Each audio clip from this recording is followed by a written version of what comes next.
Hello, gamers, and welcome to another episode of the How Long to Beat podcast, the one and only podcast by and for members of the How Long to Beat community. My name is Diallo, and I am joined by my co-hosts Leah. Hello. Roy. Yow! It's me, Frozen Roy. And Matt. Good day.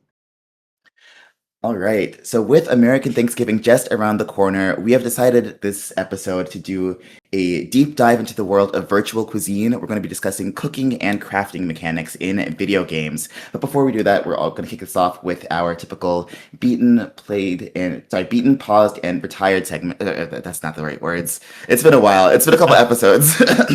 Yeah. How long to beat intro? But as always, before we jump into that discussion, we're going to start off, as always, by talking about the games that we've beaten, retired, and been playing since the last episode. So do we have any volunteers to kick us off today? How about I start? Because I haven't actually had a game in the bean segment for a hot minute, it feels like. I only have one game that'll be quick anyway. Yeah, you go ahead. Sure. Cool. All right. This is one that Diallo mentioned in the last episode, and I just popped it up because why not? And it's Pokemon Roulette, which is a browser game. Game in quotation marks, I'm going to say. That's fair. It's literally you spin a wheel. There's no decision making. There's Epic. there's like you get Pokemon and stuff, it's all decided by wheel. Right, it's like RNG with some visual assistance. Yeah, pretty much. If you ever like going to random.org and just hitting like the D20 button, there you go. That's what this was. It was a Really decent selling this way- game well. Yeah. Groundbreaking gameplay. I mean, I've spent 2 hours in worse ways. No, there you go. Like, it is devoid of gameplay, but that doesn't stop it from being incredibly addictive. Yeah. Oh, gosh. I mean, I will admit, I stopped as soon as I beat all the generations once, which does mean I technically 100% of this game. The only thing I'd say about the game that I could say is the odds felt a little bit off. Felt a bit too easy for nothing to happen early, and then you just press the wheel and start over. It's like that meme image of the dude just typing at his computer and he's all dark and dreary-eyed and stuff with the Michigan State shirt on. Oh, yeah. That's what it was. That's it. That's all I got. Oh, right. I'll go next. I also haven't beaten a game for quite some time. I think I was checking my how long to beat. I think the last time I completed a game was in May, so I think I might be super overdue. You've I been hope busy. that's not right. I know it's been a busy. I know it's been a light year for gaming for me in general, but like 6 months between game completions, that's I don't know. I'm frightened. So I don't know. And again, maybe I forgot to like log Time a to game or two. Jump on itch. Yeah, but okay. So the first game that I've beaten is the game that I was talking about last episode called 2AT. So just a refresher, it's the game from the creator of the Katamari series. But the concept is you're playing as a teenager who is stuck in a perpetual T-pose, like your arms are always out to your side. You have difficulty navigating some daily life tasks because of your body shape. And then also, at some point, you realize that you can spin around really fast and fly like a tornado. So, just standard teen stuff. Right. If given that premise, you asked me to predict how this game would end, never in a million years would I have been able to guess like the incredibly zany, kooky, crazy conclusion that this game hits by the time the credits roll. I played it on stream, and one of my viewers was commenting like, "My edible hit at the right time," and I was like, I also feel like I have taken some mind-altering substances while I'm playing this game because it goes to some strange places, enjoyable places, but definitely strange. So the basic structure of the game is broken down into different episodes. So each episode opens with like some theme music, and then you'll have like a little task you have to do. So maybe you have to go to school and meet up with some person, or you have to like, go around your neighborhood and like head to this shop and talk to this person, blah, blah, blah, blah. We'll have like, a little mini game for you to do. And then when the episode finishes, there's like a little closing music, and then you move on to the next part. Rinse and repeat. So it's definitely a game that's mostly about the vibes, I would say. Like, it's not something you're going to play looking for like, like the super hard, like intense gameplay or like, yeah, it's just kind of like you vibing in a cute world, doing the occasional mini game now and then, having fun, enjoying the cute little characters and stuff. When I got to the end of the game, they do kind of like a bit of a walk down memory lane and show you a bunch of like the in-game stuff that you've seen along the way that as you've been like going through the story, and it made me realize that there's a lot of side content that I didn't get to touch in my playthrough, which took me about like 8-ish hours, I want to say. So definitely stuff for me to go back and revisit if I want to play it more in the future. But it was a fun little chill time. I think one thing in particular that's going to stay with me after having beaten this game is the soundtrack, which is just a banger and a half. It's also available on streaming platforms. But yeah, there's a lot of good tracks, including one by Rebecca Sugar of Steven Universe fame. So I've been listening to those like on repeat since beating the game. One thing I will say though is if you are interested in the soundtrack, I would recommend not doing it until you finish the game, because the full versions of some of the songs are very spoiler heavy, and even some of the song titles are contain some spoilers too. So it's a good music, but I would say if you're trying to play the game, wait until you've beaten the game to explore the soundtrack in depth. One thing I also want to point out about the soundtrack is that all of the T's in the title are capitalized, even if they're like in the middle of a word, to like emphasize the whole like T-pose element and everything. It's very cute. It's very fun. I do have one, I guess, kind of minor complaint about the game. So you kind of have like in a lot of the episodes, you have basically free roam to explore the city, like, do mini games at your own pace, whatever. And there's a map that helps you navigate. But one thing that I found kind of disorienting and frustrating is that there's fixed camera angles depending on where you are in the map. Kind of like something like the old Resident Evil games where like, you can only look at this certain portion from like a certain angle, and it spins around like depending on where you are. So sometimes I'll be like trying up look at the map and say, okay, I need to like walk 2 blocks like this direction, then turn right and walk like another blocks. But then the camera angle will like you'll walk a couple blocks and the camera angle will spin to a different angle. So then you have to sort of like reorient yourself. And I'm bad with directions on a good day, so that made it like, even more challenging for me. But that was a very minor thing. Like it took some getting used to. I had to like basically cross-check the map at every single corner that I got to. And I kind of wish that they hadn't done that, but it's all good. And then there's one thing that I do want to say about the ending, not related to the sort of like the kooky craziness that I talked about previously, but it's arguably a spoiler. So if you don't want to know about that, then I would recommend just like tuning out for the next like 30 seconds-ish. One thing that I really appreciated about this game is that at the conclusion, your character is still in the T-pose. Like it's like a pretty happy ending, but I was glad that they didn't make the happy ending being like, now you're like the shape that's been sort of like or whatever, presenting all these problems for your entire life. Oh, guess what? It's gone now and it's a happy ending. I like sort of like leaned into the fact that you do have this difference, but you're still gonna have a happy life. Despite or because of your differences. Like, 'cause I feel like a lot of media sort of like falls into the trap of like, oh, guess what? Like you're cured and now it's happy, yay! Yeah. And I was glad that they sort of like do that that this time around. It's a nice heartwarming game. I feel like it's probably like mostly targeted towards kids, but I enjoyed it as an adult too. And I feel like if you're like a youth who is being teased for like some differences or something, it could be like a heartwarming, empowering game to go through. But even as an adult, I also enjoyed it and would recommend it. Nice little cute vibes, lots of stuff to do. Yeah, that's to a team. The next game that I beat, very similar energy, is Once Upon a Katamari, which is the newest Katamari game. Came out in October, and yeah, the basic premise this time around is, like most Katamari games, the king of all cosmos gets some shenanigans at the very beginning and accidentally breaks the universe, and then you have to go roll up some Katamaris to repopulate the stars and everything. But this time around, there's time travel, so you're going to be traveling to various like eras. You start off in like Edo, Japan. You go to like the Wild West at some point. You go to I think like ancient Rome. Lots of little time travel, lots of different eras and stuff. Do you ever roll up some tumbleweeds in the Wild West? You actually do. There is a tumbleweed stage. Oh yeah. Dope. Yeah. You should be on the Katamari team, I feel. Oh my god.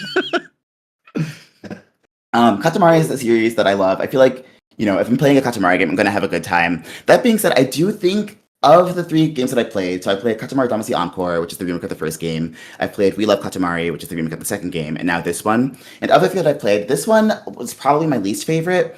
Not that it did like anything like, wrong, just like, I don't know. And again, even saying that it's my least favorite, I still liked it a lot, but I just think I like the other 2 a bit more. One thing that I was a little bit frustrating for me, or not frustrating, but one thing that I was not the biggest fan of was they introduced these power-ups this time around. So it's a couple different ones. There's like a timer that you can roll up that it stops like the moving objects for a certain amount of time. So if there's like, little critters that you're trying to roll up that are typically too fast, where you can use the timer and then freeze them for a little bit. There's a magnet that sort of like draws things into your Katamari. There's a rocket that makes you go faster for a short amount of time.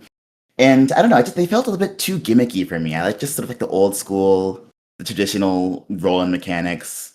Yeah, I don't know, they just felt a little bit out of place. Another thing that was kind of frustrating with them is that if you can only hold on to one of the power-ups at a time. So if you have picked up, for example, like the timer, but you actually wanted to use a magnet, you have to use the timer first before you can actually roll up the magnet power-up and then use that one. So if you like accidentally pick up a power-up that you didn't want to use, you have to use it before you can actually activate the one that you did want to use. And that was just felt a little bit clunky for me. I wish you could like, discard it without having to use it, or if there was some workaround for that. And then another thing that felt a little odd with regards to pacing is that so you're navigating these different time eras, and you unlock them one at a time. And as soon as you unlock the next era, the King of all Cosmos like rushes in. He's like, "Oh my gosh! Like our time machine can go to the new era. Let's go now!" Woo! And sometimes I want to like linger in the previous era a little, go back and revisit if you wanted to. But I think think about like Mario Odyssey, for example, when like you have enough moons to get to the next world. They tell you like, okay, you have enough moons to get to the next world now, but you're free to do so at your own pace. And I wish that this game also gave you the sort of same freedom and like to like, okay, you can go to the next era, but feel free to like linger here a bit more if you want to. I'm easy to please, so once even though I was like, no, I wanted to like do more stuff in this era, they'd take me away to the new one and be like, ooh, shiny new thing, and then I'd do those stages. And you do revisit the other ones like over the course of your gameplay as well, so it's not like a huge issue again. But I just wish that the pacing felt a little bit clumsy in that regard. But those are the only complaints that I have. There's a lot of cute new stuff as well. In particular, they introduced a lot of cute new cousin designs. So besides the little prints that you typically roll as, you can often roll up into stages other characters and play as those ones as well. And some of the new character designs are very cute. Shout out! My favorite was one that's shaped like a cactus. I think his name is Cacta or something. Love that cousin. And there's also a new mode called Katamari Ball, which is kind of like a PvP game mode where you're rolling up stuff, but also like when you're playing in the course of the story, you're playing against like AI computer or AI opponents. But you can also do this like an online play. So you're rolling your Katamari and trying to like bring it back to a certain base point, and like you get points based on the size of your Katamari. You can also like attack the other players, try to roll them up as well. Foil their plans a little bit. So that was a neat little mode. Probably not something I will personally spend a lot of time on, but cool to see them adding new gameplay options like that. So yeah, I hit the credits for this one. There's still a lot of stages that I haven't gotten to play yet, so I'll probably revisit this game at some point. And yeah, it was a fun time for me. And those are my 2 beaten games. There you go. Well, I guess it's time for me to take over. I got a bunch of stuff that I beat, which I'm actually surprised by. I had to be like a string of days where I was just gaming whenever I had time, and then this is the result of that. A bunch of short games, especially. Game. Truly the gamer life. Yeah, which my first beaten game was a thing that is like, according to how long to beat, the average beat time is like 2 hours, and I got it in like a 3-hour session. So I was slow, but still, it's a short game. This is called Whispering Willows, which is an indie game released around the 2010s, which also has a bunch of tropes from that time, but it's still held up in a pretty good way. The way that I found out about this game in general is kind of fun to me. There's a indie kart racing game called Super Indie Karts that has been in early access for like 10 years. Like one of those kinds of things that does the Mario Kart thing, but of course populates the characters and the races, like the environments, with things from in indie games that were especially popular at the time in the 2010s. And there have by now been a couple of games that showed up in that kart racing game that I eventually learned through that game, and then eventually got on its own to play. Like really early on in the season, I talked about a platformer called Ink that I also only got to know through the kart racing game. And Whispering Willows here is another one that I only found out about through this kart racing game. So even though that racing game has been in early access for 10 years, although I have pretty good hopes that it's gonna be actually finished at some point, maybe even pretty soon, because the dev has been active. I'm already like glad I played that kart racing game just for all these recommendations. Whispering Willows as well, something that I would probably never have found myself because it doesn't like scream like forgotten gem or whatever. It's just a solid indie game, but what it does is pretty neat. It's a 2D exploration focused puzzle game where you control a girl looking for her missing father with some spirit like with some magical abilities to talk to ghosts of the deceased. So you have a bunch of conversations with the dead people around the locations to figure out where to go and like solve puzzles. It's all set in one made like big location, a colonialist's estate with all the different buildings on that. And the story is also being told again, one of the tropes of the times through notes that you find around the environment, which is generally speaking nowadays in 2025, at least to me, kind of like a red flag for a video game. But I think in this game, actually, it worked pretty well. At least the writing was engaging enough for me that I actually cared about the world building and the story being told, which is, about the American colonial times and the obvious injustices that happened in that time, etc. With some pretty interesting characters, with some pretty interesting character growth, even though a lot of that is contained to these notes that you find with the just these lore notes. Still, engaging enough for me to care, which is kind of impressive in my eyes. And the overall gameplay, the puzzles were fine. There were a bunch of like clunky, like threat moments where there actually is an enemy you have to avoid and whatnot, which not its strongest suit. But none of that like detracted from its stronger points. And I actually just had a chill time with this random, I think, forgotten like indie game that might have been somewhat relevant for a bit at the time.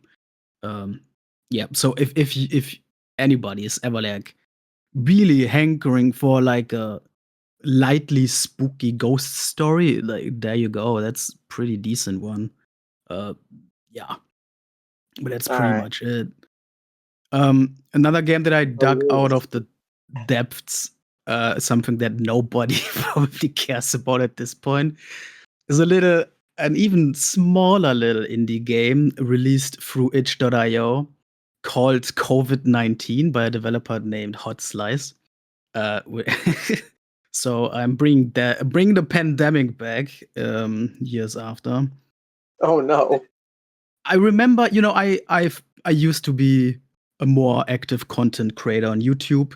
I did a bunch of like let's play videos and whatnot.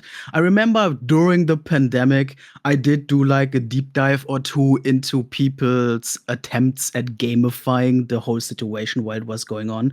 Like just looking at COVID games and seeing how the fuck people process the entire uh, world phenomenon or whatever you want to call it through video games. And for some reason, this was one of the games I looked at back then. And for some reason, a couple weeks ago, I just remembered it randomly and figured I wasn't able to beat it back then. Maybe I should give it a second shot because it did seem kind of decent. This game, simply called COVID-19, is an arcade like game where you play like the COVID virus inside of a body, I guess, technically speaking, though it's all like very simplified visually. Essentially, you're just controlling a little bubble floating through other bubbles, and you're trying to eat up the small bubbles to grow while avoiding the big bubbles that will destroy you. That is all. And your goal is to reach a certain size until you win. Wasn't able to do that back in the day, but I actually did manage to beat it, recently, which was actually pretty good. And like COVID theming aside, who the fuck cares? The game is just a decent, maybe not super original, but just like a decent concept that is, made well, executed well, and I really like its actual visual presentation, which is of course, like a pixelated, typical indie game style, but it's kind of it just looks kind of neat. I don't know, nothing like grand to talk about, but I kind of enjoyed it, and it's was interesting to go back to this forgotten remnant of the pandemic days and like finally beat COVID-19 or whatever. So there's that. Another thing that I've been doing since the last episode, I have brought out the VR headset a bit more, and I have played a couple games that have been on my backlog for a bit, including, and we have been talking about Hatsune Miku quite a bit in recent episodes, I feel. I played Matt, talk Hatsune about Miku. Hatsune Miku. Yeah. Here's another one with Hatsune Miku VR, the simplest title for a Hatsune Miku game, which is, as you would expect, a rhythm game. Now, I think this one came out in the earlier days of VR apparently, and I think that shows a bit because it really does its thing just in the most basic way you could imagine. I feel it's not like super polished in at least in terms of the gameplay. The visuals are probably more of a focus, and it especially in hindsight now, it kind of pales in comparison to like the great that is like Beat Saber or whatever, which is of course considered like the best VR rhythm game still and will probably always be. It just lacks a bit of clarity, I feel. If I'm gonna compare this to Beat Saber, which is honestly, I feel like the easiest way to explain this, Beat Saber has two kinds of blocks that fly at you and you have to slice them in a specific way. That's like the major appeal. And it's super, super clear on a visual aspect, which is what makes it so great. There is no like visual confusion because those blocks are like even specifically colored to which hands you're supposed to use to slice them and whatever. Like it's really projecting well how you're supposed to move through the objects in that game. In Hatsune Miku VR, you have, for one, way more sources of objects that fly towards you. The objects you are supposed to hit are also like they are not solid blocks. They are like harder to see because they are more fine objects, which is a problem in itself. And the biggest problem, which I find funny because I think it's also basically the biggest draw to this game, as you're doing this rhythm game and trying to hit all these objects, Hatsune Miku is right in front of you doing a little dance to whatever song you're listening to, which inevitably puts her in the way of the objects that you're supposed to hit. So you can't even see them all until they're right in your face because she's in the way. Amazing. It's like, it's obvious the main highlight of Hatsune Miku VR is gonna be, having Hatsune Miku in front of you doing her stage show, dance, presence thing. Of course. But I guess they forgot that it's in the way. It's gonna be in the way. And that's just like its biggest detriment. It just is annoying. And I don't think you can even like in the options turn it off or whatever. So why would you ever turn off Miku, really? Right. Yeah. If you're gonna buy Hatsune Miku VR, you're probably not gonna turn off Hatsune Miku. Like, what's the point? Yeah. So, yeah, in that sense, like, it was all right, but not great. You also only have 10 songs. There's like more in DLC packs, which are all like overpriced. But like, even the song selection, like, I'm not the biggest Hatsune Miku fan or whatever. I don't know like that many tracks, but there are a good handful or two of Hatsune Miku songs that I have listened to throughout my life. And I was not able to recognize any of these in the game. I was hoping that at least some of the infamous bangers like World Is Mine or whatever would show up in this, but it's not a thing. And it was a big disappointment. Like the tracks that are here are fine, but it would have been cooler to actually have some major Hatsune Miku songs, like one of the big recognizable ones. So yeah, I basically beat it by going through all 10 available songs on I've like normal difficulty. There's only 2 difficulty options, I believe. And I That makes sense. called it beat and then called it a day. I highly doubt I will ever go back to this one. I think I would much rather, which is something I did do before, play Hatsune Miku songs in Beat Saber. I've had a much better time with that. Yeah, I I'm sure actually you'll find some other Hatsune Miku games for next time anyway. yeah, maybe. My backlog has now been, emptied of Hatsune Miku titles. This was all I had. So This actually does remind knows? me that this is just a really quick off topic. I was checking out the games at my library I can rent, and fitness boxing featuring Hatsune Miku is on there. So Well, you never know what you know. gotta do now. Yeah, I guess so. I didn't know One that day that in was the a future. thing. Yeah, it is. It's one of the I think it was like one of the big fitness boxing ones was like that and Fist of the North Star.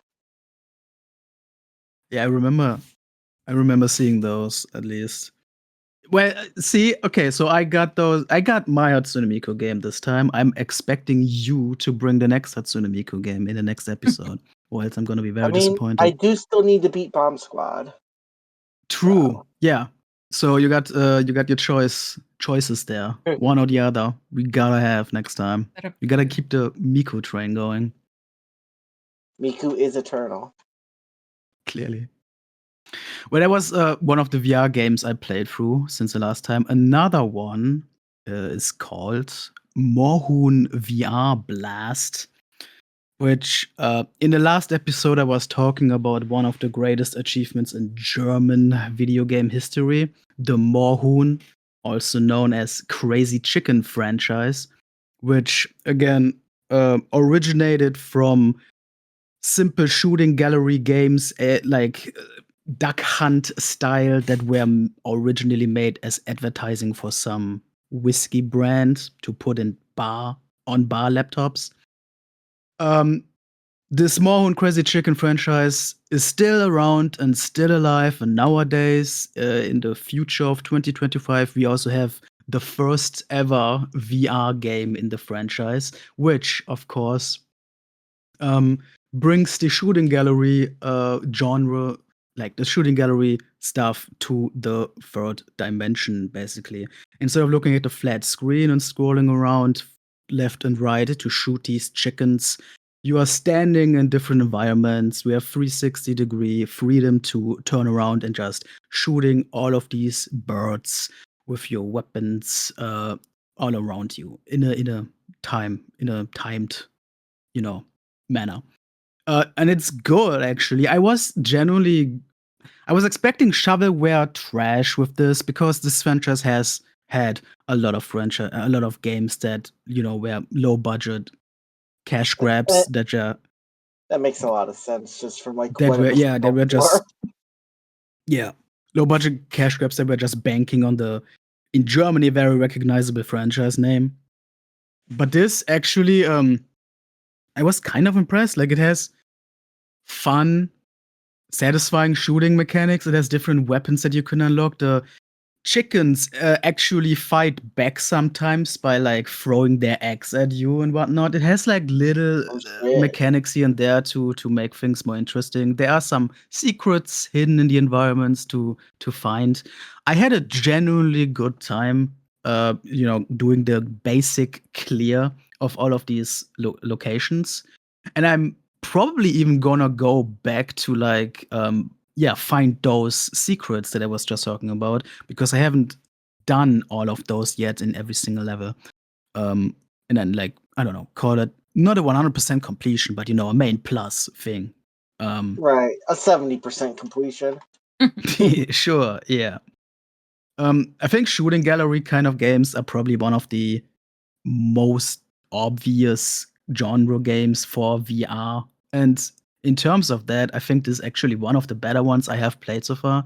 This would be a genuine like recommendation to people that would just like to have one of those kinds of games. It's good stuff.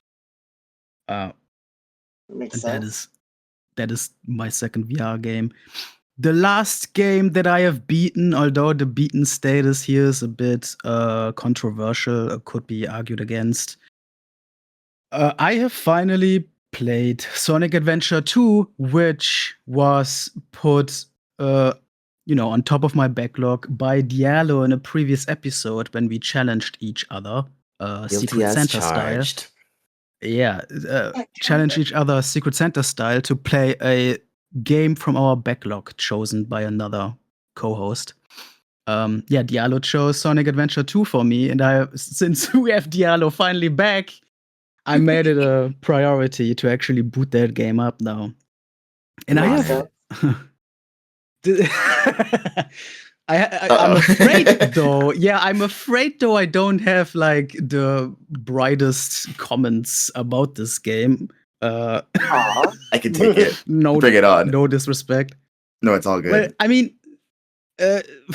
first of all, like, obviously this was on my backlog already because I was interested in this. Sonic Adventure 2 is arguably the most iconic Sonic game, I want to say, at least in the 3D space for sure. Like, this is like infamously one of the major milestones of the franchise, from what I know at least. My limited knowledge on the Hedgehog. And I've seen bits and pieces of it. It is pretty meme-worthy. The soundtrack, of course, is full of bangers that I have listened to over the years already, like the Crush 40 songs. That first level where you surf through San Francisco, the streets of San Francisco. Yeah, like that is like badass and fun as shit, and it's like iconic for a reason. But when we get past that, I gotta say, I was wondering if this is really the kind of game that works for people playing it for the first time in 2025 or whatever, or if this is more like a nostalgia thing, because it is incredibly rough. I think it's respectable how it tries to genuinely put a lot of variety into this game with 3 characters that you switch through from level to level that all have different level styles. With, of course, Sonic being the speedy one where you race through environments. You got, at least I'm talking about the Heroes side, the Heroes campaign, which I have played. I'm not talking about the Villains campaign, but it's similar for both. In a Heroes campaign, you got Sonic racing through environments. You got Knuckles looking for hidden items in a stage, so there's more of an exploration element there. And you got Tails, where you basically control a mech and just shoot through a bunch of enemies. That's like the 3 types of levels that you switch throughout. And again, I respect the attempt at variety there. I gotta say though, and I think even this is a controversial, unpopular opinion. Like, my favorite were the Knuckles stages, just because you had the most agency in them, the most freedom in them, while the other 2 were like very, very hallway-esque linear stuff with very, very repetitive action. The Knuckles stages could be very, very tedious, as you were like looking for random spots to find the 3 items you needed to find every time. But at least you could just fly around however you want and just explore the environment and whatever. So that I kind of enjoyed that, even though even that brought frustrations with it.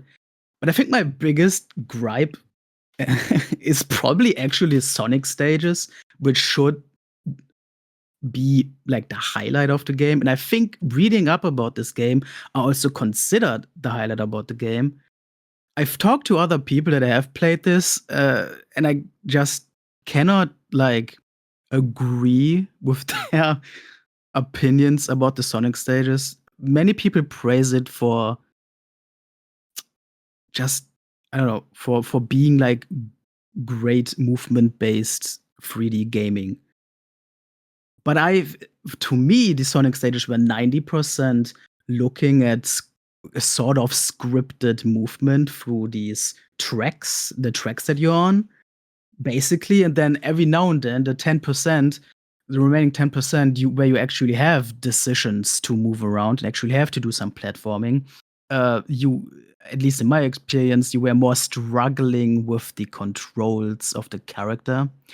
And it doesn't help. This is a big gripe of mine.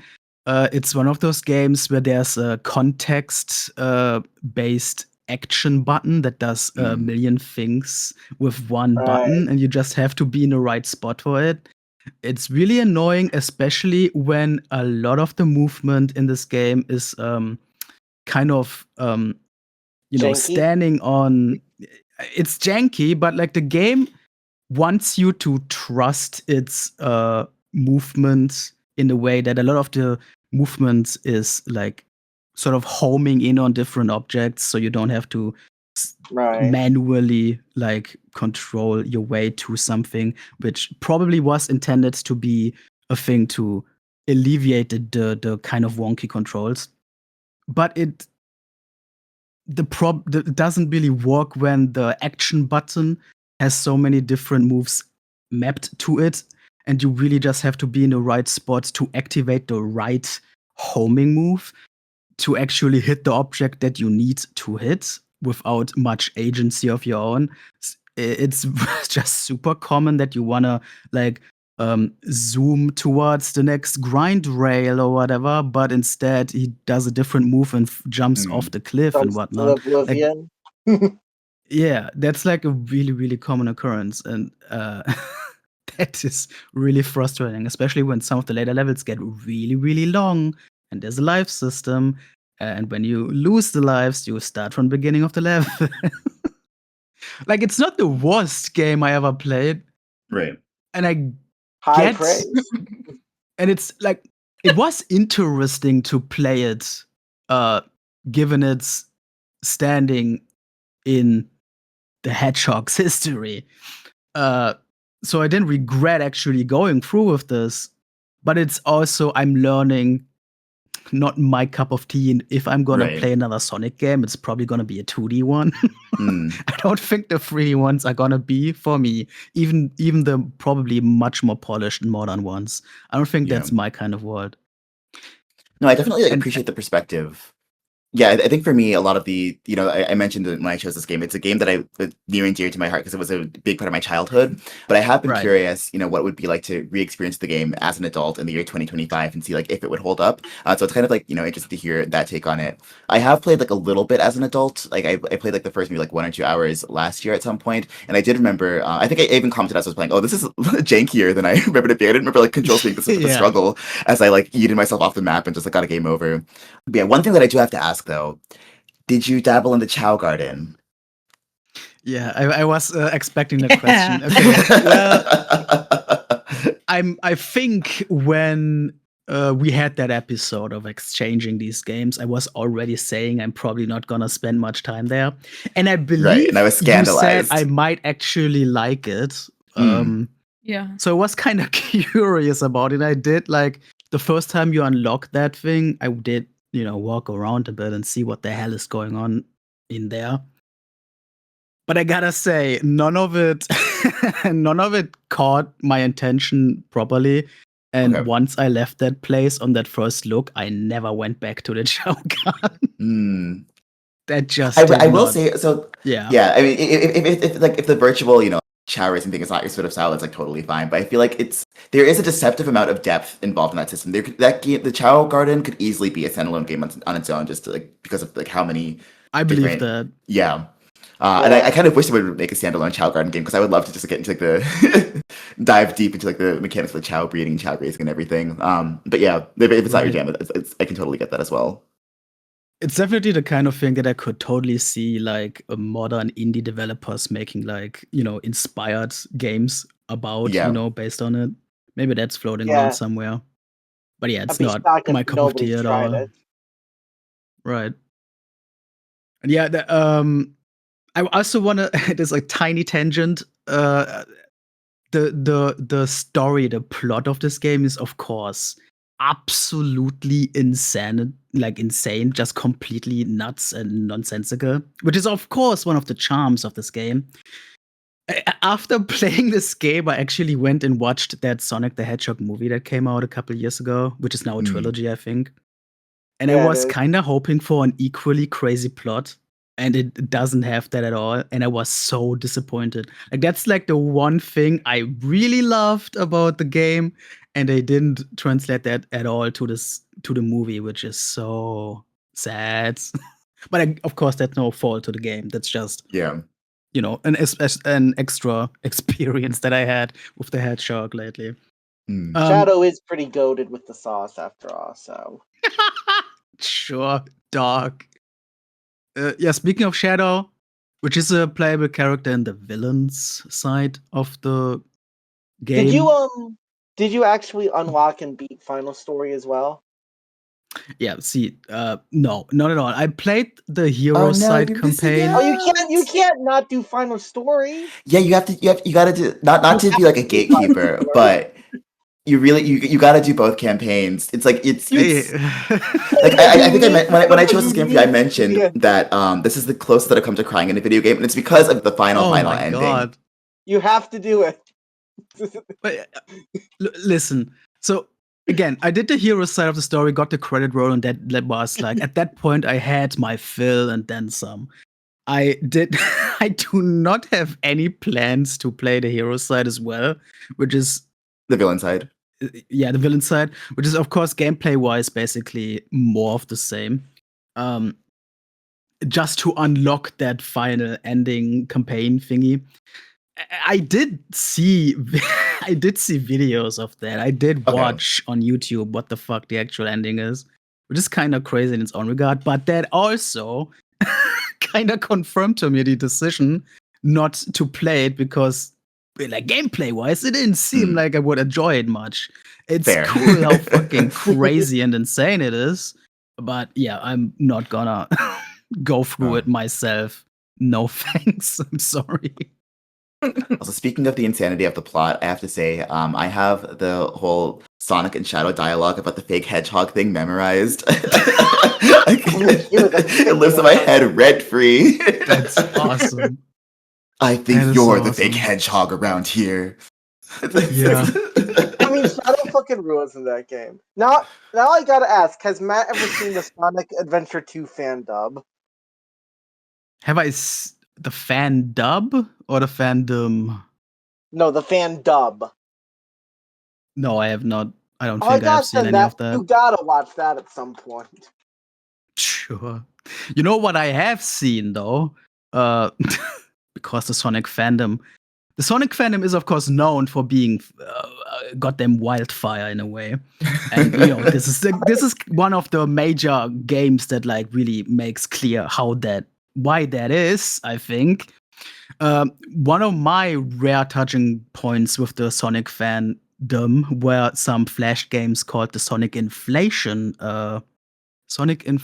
Adventure, which is, it's not like I wish the listeners can see Leah's face right now. Yeah. I gotta say though, this is so on brand for Matt. Yeah, because I've seen Matt's video on that. Oh yeah.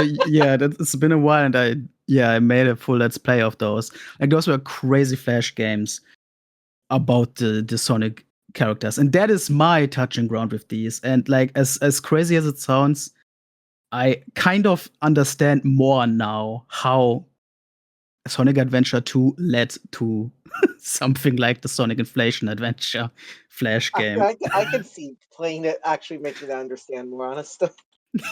Yeah. So in that regard, I appreciate this experience. It was a wild ride. But yeah, okay. That I've rambled on about my beaten games for a while. Before we continue, I do have something to put up, which is that while Matt was doing his games, since he mentioned COVID-19 by Hot Slice, I had looked it up on howlongtobeat.com.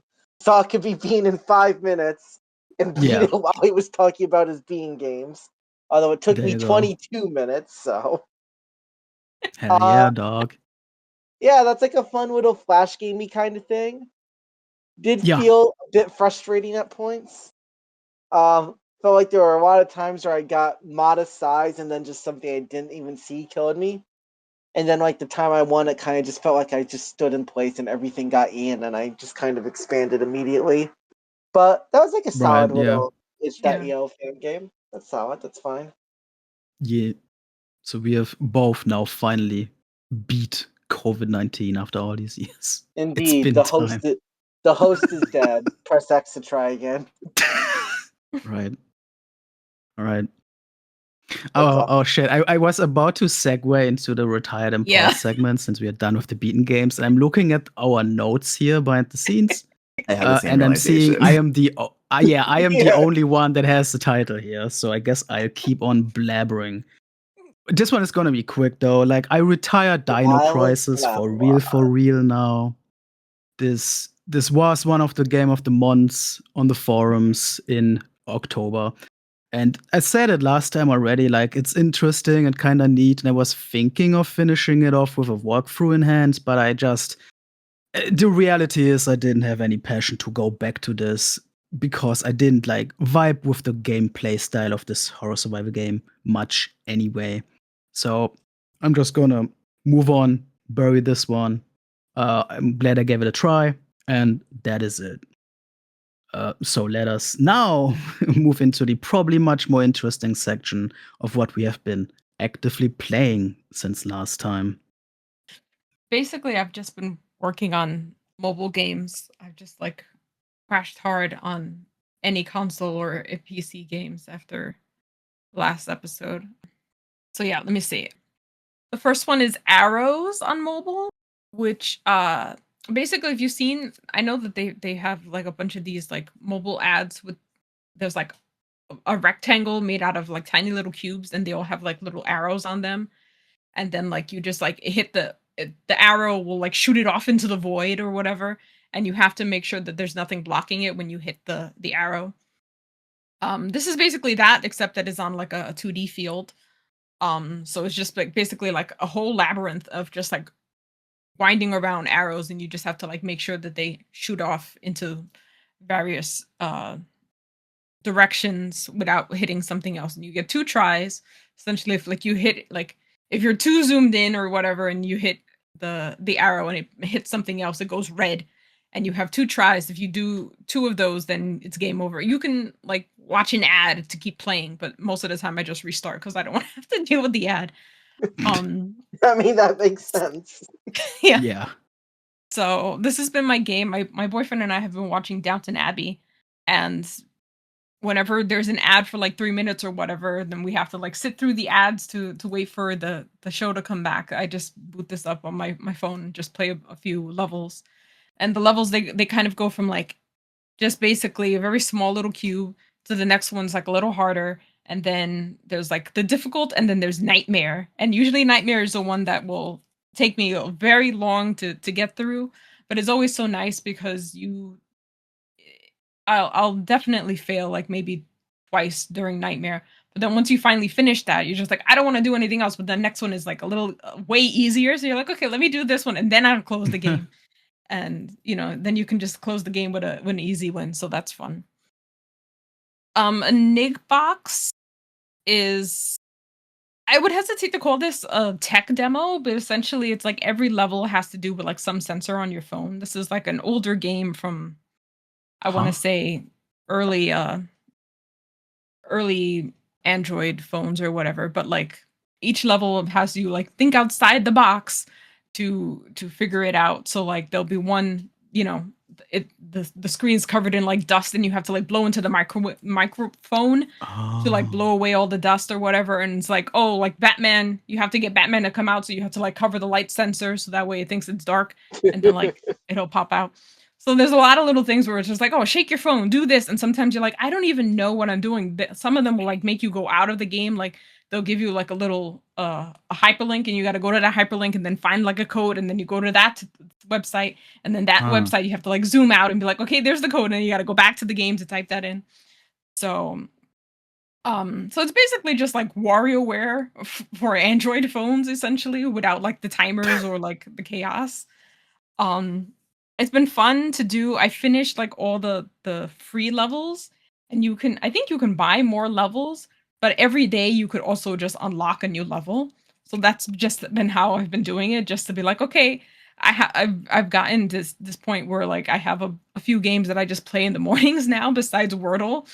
So like this has like been added to that, whereas like, oh, I play all my other games, and then I play the free level of the day on EnigmBox, and then that'll be the end of that. Doesn't seem like a bad time. Yeah, it's fun. Murdle is the next one, which I had bought the first Murdle book in like 2023 or something like that. It's basically like Clue, whatever. It's like logic puzzles where it's just like there was a murder, and you're like, here are the suspects, here are the weapons, here are the locations. Figure out who was where and who was actually. So I bought the first book because that was in the beginning of like my obsession with Clue on my mobile, the mobile app of Clue. So I bought it, did the first puzzle, never touched the book again, but somebody just recently brought it up in one of my Discords. And I was like, oh my God, I bought that book and never did anything with it. So I went to the website to see, because they mentioned that there were like other books. So I went to the website to see, and they have a daily puzzle on the website. So I was like, before I get back to the book, let me start doing these daily puzzles and put that on my little rotation of like daily things. So they have like the main puzzle, which is like you have suspects, the locations, the weapons, and their motives. And then the mini version of it will just be like 3 things that you have to like put on the logic grid. So I usually end up doing the mini ones, and I do pretty well. It's the main ones that have the motives that throw me off, because I'm like, that suddenly too many things for me to like figure out once.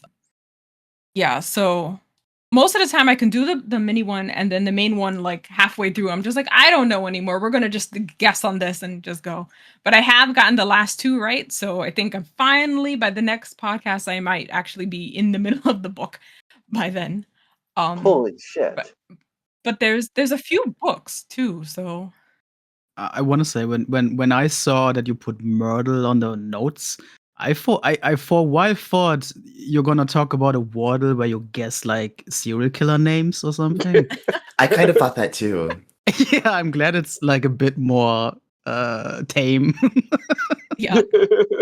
Yeah. Wordle for murder. So then, because of that, I went looking to see, since I'm in this little mobile game adventure, I wanted to see if maybe by now there was an app for it, but there's not an app. So I found this logic puzzles on the Play Store, and that's essentially the same thing, except like without the murder, I guess, this time. So it just like they'll be like, Brian's cat was brown, Lisa's dog is gray, Maria's bird was green or blue, but it wasn't red, and then you have to like sit there and like go through. But the thing is that I finished up the free puzzles that they give you in that one. This is a reoccurring theme with me on games that they make you pay. I finished up the free puzzles, but the only way to unlock the others is to play. It's like a Tetris clone. I think they call it like Block Dooku or something, where it's like the 9x9 grid with like smaller grids in between, and you have to fill it up and then. So I hate that game anytime that they make me play that. And this game makes you play that just to unlock keys to open the rest of the logic puzzle levels. But each time you play one of those games, you get 5 keys, and you need 30 keys to open the next level, and then you're going to need 60 keys to open the next one. So I'm going to be spending more time playing Block Dooku than I will be playing the logic puzzles. So I was like, assume you that's can stupid. Buy keys. That's like the yeah, thing, you can. right? You can, Of but I'm cheap. So because for a moment I'm like, what's the fucking point? And I'm like, oh, you can buy it. Yeah. So that's like. But I was like, no. But then they also have like a little calendar section where you can do daily puzzles. So I just scrolled all the way back to May, and I've just been doing all the daily puzzles since May instead. So I was just doing that instead of like, just because I want more puzzles, but I don't want to have to play Block Dooku or pay for them. So those have been fun. So when I've done my daily games for the day, I'll sometimes I'll do that direct Downton also. Just to get away from arrows from once in a while. Don't we all want to do that? Next is I've been playing a bunch of Wordle clones. So I've been playing Wordle on Discord every day because my bot will remind me that it's played today My at like 9 o'clock. influence grows. And so yeah, so I'll play Wordle and I'll play Moxle, which is on Moxfield. Which I don't always win that one because I don't know a lot of Magic the Gathering terms. So like sometimes I'll get to like round 5 and I'm like, I don't know, we're gonna do Bloom because I've given up on what this is. So there was one day I think I got it in like 3 or something, and I was like so impressed with myself because I was just like, wow, this is like a magic word, and I just guessed and it was a thing. And I was like, this is great. Yeah. So, and then also I've been playing, there's like 3 separate Heardle ones, which is like instead of a word that's 5 letters, you have to guess a song in 6 seconds. So there's, I think Spotify bought the original Heardle. So now there's been other clones that popped up because I don't know what the hell they named it like Spottle or something like that. So it was like, I don't deal with that anymore.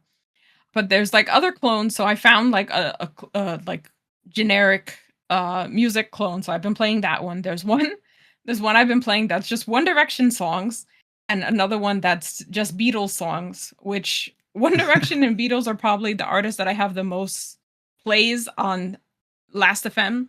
So the only problem is that the One Direction one doesn't start at the beginning of the song, which means I would have gotten it like in the first second every time. But they'll just like do some random clip in the song, and I'm like, I don't know which part this is.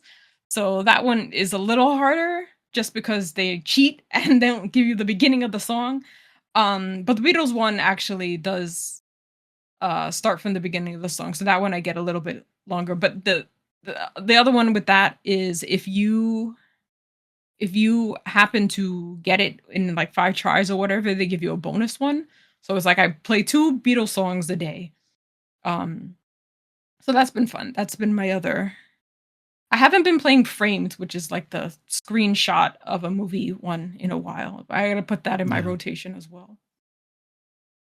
My next one is I'm still playing Quetzal. It kind of got pushed to the wayside because I've been playing all these other mobile games. But also I haven't been gaming as much because I've been reading more this month. So the fact that I'm at like level 40, I think, of Quetzal, and I'm just like, who knows when I'll get back to this at all. But anytime that I'm on my phone, I'm probably reading now. So like for any other time than, in between Downton episodes. So yeah, so I'm enjoying it still so far. I still haven't figured out like what's the point of the resources or whatever, but we'll see. I'm sure now that I've said that, the next time I play, it'll be like, guess what? Now you have to learn what the resources do and the purpose of them. Next is Travel Frog, which it's not even translated. It's a wholly Japanese game, which I unfortunately don't understand Japanese, but it's pretty intuitive of what to do. I played this a long time ago.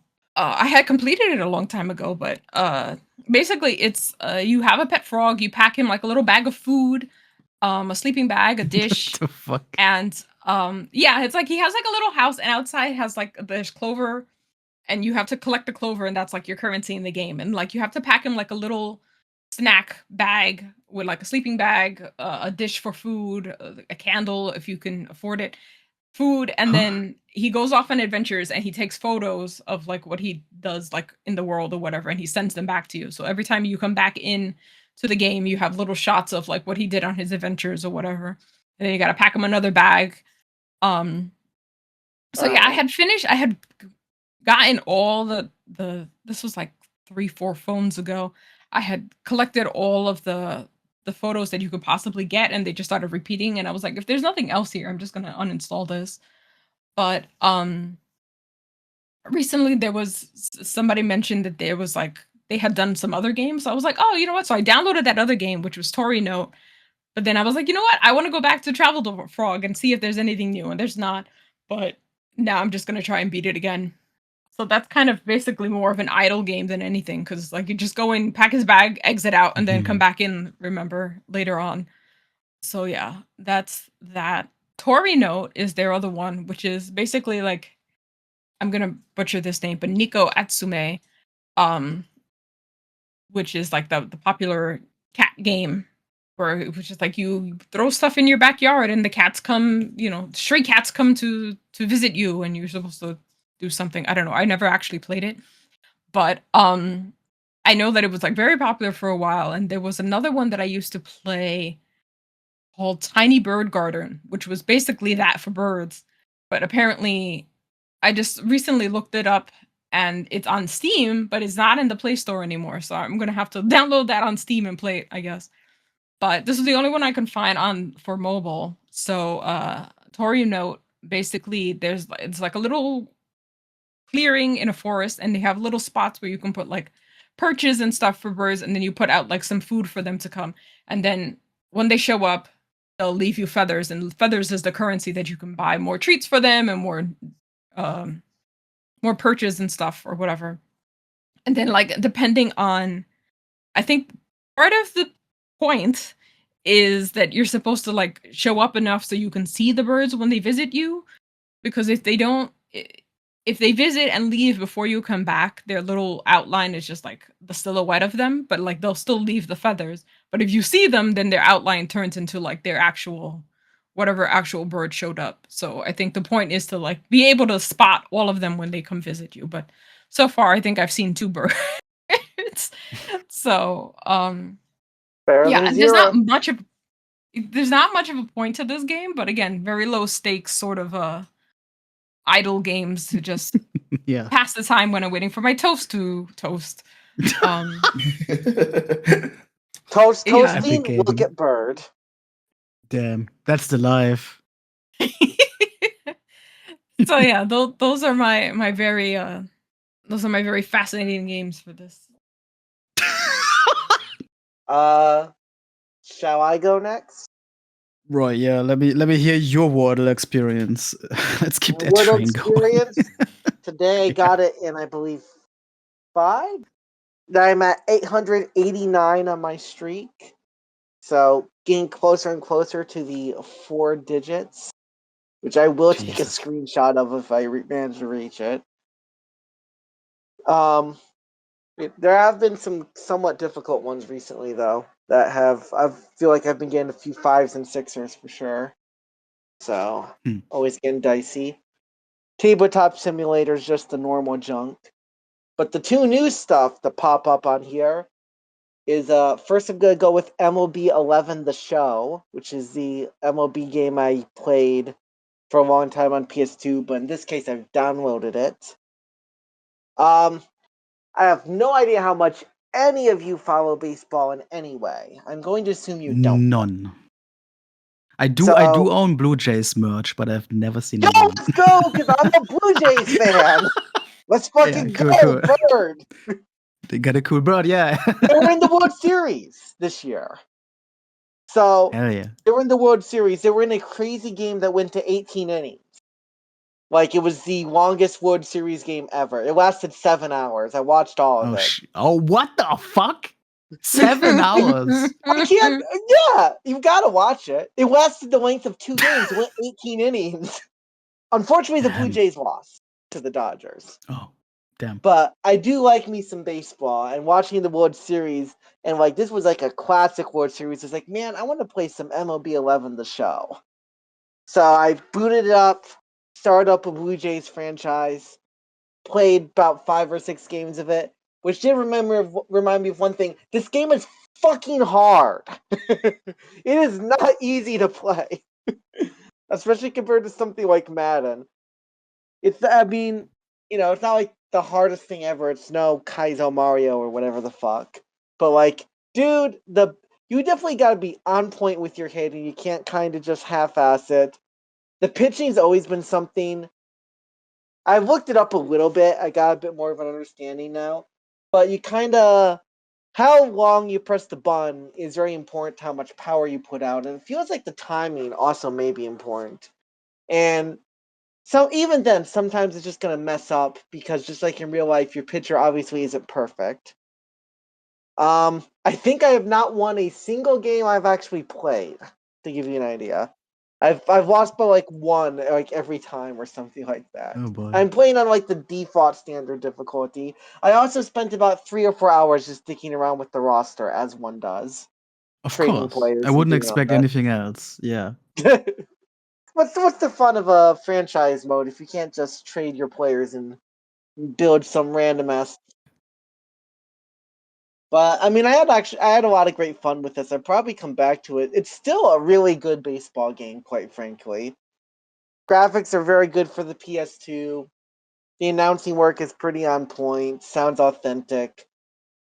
Is the only part that's kind of repetitive is that they didn't record enough of the park specific dialogue for like the 6th, 7th inning part, so that'll repeat, like for each park at least.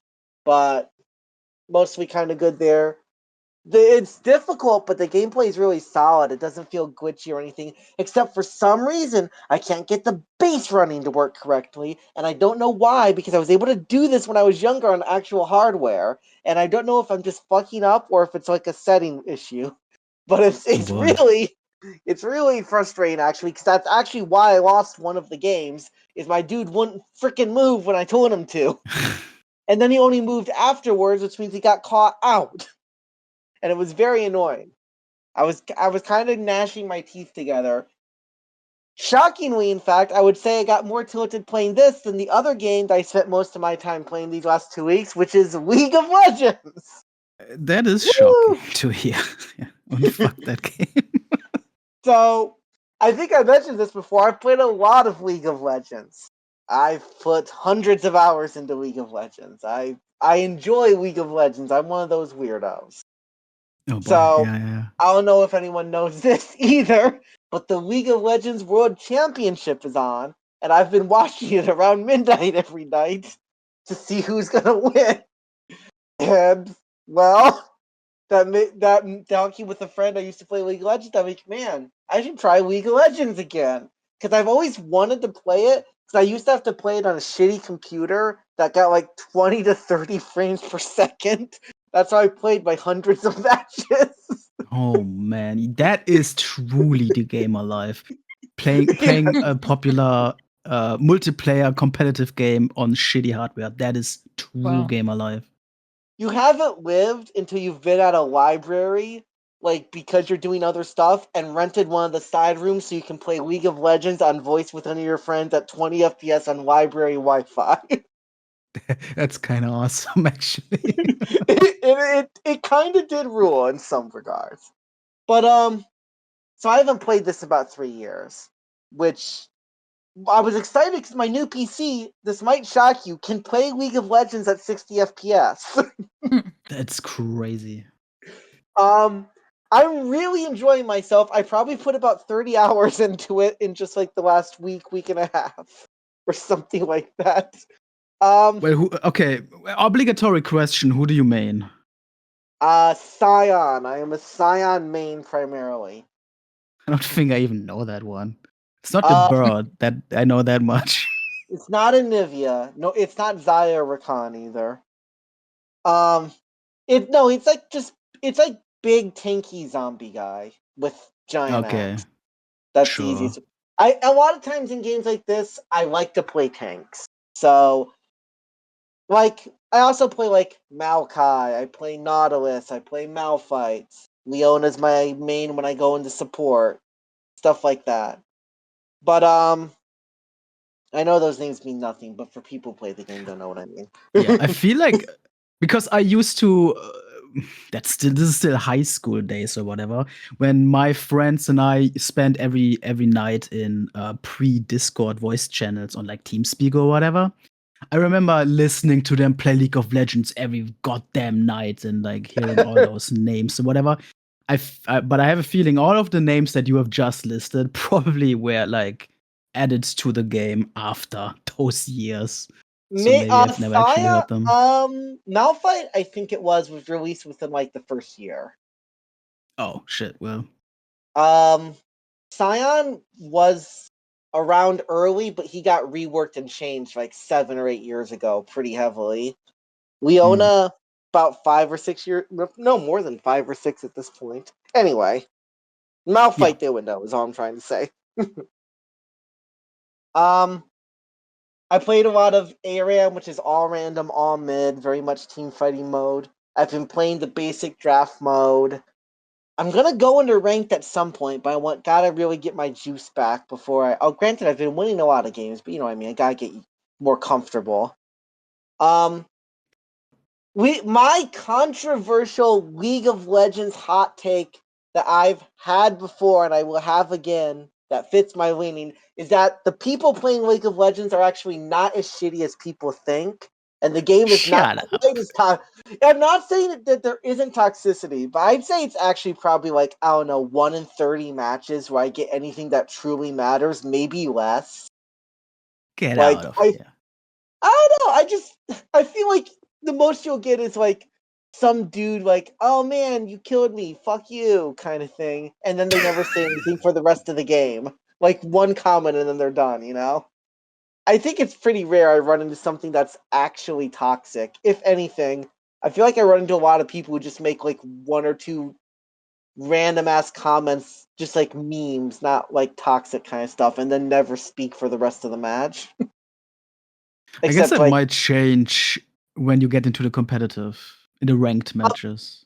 ranked does tend to have more of the toxicity, especially like. I mean, I do think part of it is that I think people who are online enough to go talk about League of Legends and complain about the toxicity are often the people who are themselves going to start toxic discussion. Is how I put it, and then they're going to Maybe. perpetuate it. You know what I mean? Fair, yeah. I'm enjoying this a lot. You will likely see it in future episodes repeatedly. Gosh. So I hope I can't wait for the how long to beat 4-stack in League of Legends that y'all gotta listen into and suffer with. But Oh boy. yeah, I'm really enjoying this. I've always liked this game. I think it's good. That's all I have to say. Really, there's not a lot of games like it too. If that like just in terms of how it challenges you, I guess I'd say. But that's all. Well, I would like to offer Diallo the go here. Okay. So my playing is going to be pretty quick. So the first game is one that I've talked about in the previous episode, which is Pokemon Legends ZA. Don't have a ton of new stuff to say about this one. Story-wise, I've recently hit rank C. I think I kind of touched on this in the previous episode, but it feels like this kind of weird middle ground where there's not enough new stuff happening for me to be like fully like, oh my gosh, this is like so novel. For like a mainline Pokemon game, for example, you have like a new region, you'll have like new Pokemon and everything. And this one, because it's like not a mainline game, it's kind of revisiting some old stuff. But then also, in one sense, it doesn't feel new enough, but on the other hand, the stuff that they have tweaked, I don't know that I'm still sold on it yet. Like for example, the new real-time combat, I'm still iffy on. I'm not a super big fan of like the game taking place in the single city. But that being said, like kind of similar to Katamari, I feel like give me a Pokemon game, I'm gonna have a good time with it. So I am enjoying my playthrough. The megas continue to be seeing what the new mega evolutions are, continues to be the biggest draw for me. And I probably will mention maybe like 1 or 2 of the new megas in this segment. So if you're trying to be unspoiled about that, again, this is a warning to maybe skip ahead through my portion. Yeah. My current team is right now Meganium, Chandelure. Oh, so I switched out last time I talked about my team, I mentioned that I had Delphox and Greninja on the team, but I learned that their Mega Stones are tied to online play, and I haven't taken like the dive into that yet. So I decided to swap them out. So right now I've got Meganium, Chandelure, Excadrill, Electros, Scrafty, and Altaria.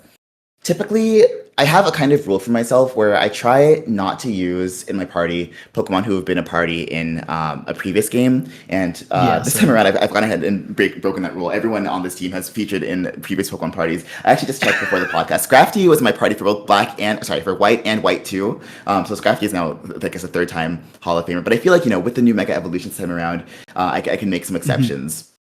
On the subject of Mega Evolutions, I've had a bit of a shower thought recently in that I feel like when Pokemon Mega Evolve, it's pretty much the equivalent of putting them into drag. And the Pokemon that really sort of like solidified this feeling for me this time around is Mega Excadrill. Like when I saw that evolution, I was like, Mama, this is drag. Like this outfit it's over the top. It's giving fashion. It's giving functional. It's everything. I don't know. It's just like that's my new opinion. Is that Mega Evolved Pokemon are Pokemon in drag, and I will stand by this. But yeah, it's I been love that. Yeah. yeah. Yeah, I would say overall, I have enjoyed more of the Mega Evolutions that I've seen, more of the new ones that I've seen than I've disliked, which I think is more. I think the first time around, okay, when Megas were first introduced as a concept, I think I ended up disliking more than I did like. So I think the design trends are shifting more towards like I guess Diallo style, if we may. Yeah, continuing to enjoy seeing what they've got, waiting for us with like the new forms and everything. Yeah, that's most of my thoughts for the game. Also, I have to give a shout out to there's an NPC, and this is not a big spoiler because it was featured in some of like the promo stuff before the game was released. But there's an NPC this time around called Corbo, who I am obsessed with because he is just like a style icon. So his outfit is takes a lot of inspiration from Pheasantipity, who was one of the trio of Pokemon introduced in the Scarlet Violet DLC. And I don't know, he just has so much swag in his outfit. Like I would want to wear that in real life, and just getting to see him in this game is a little source of joy for me as of recent.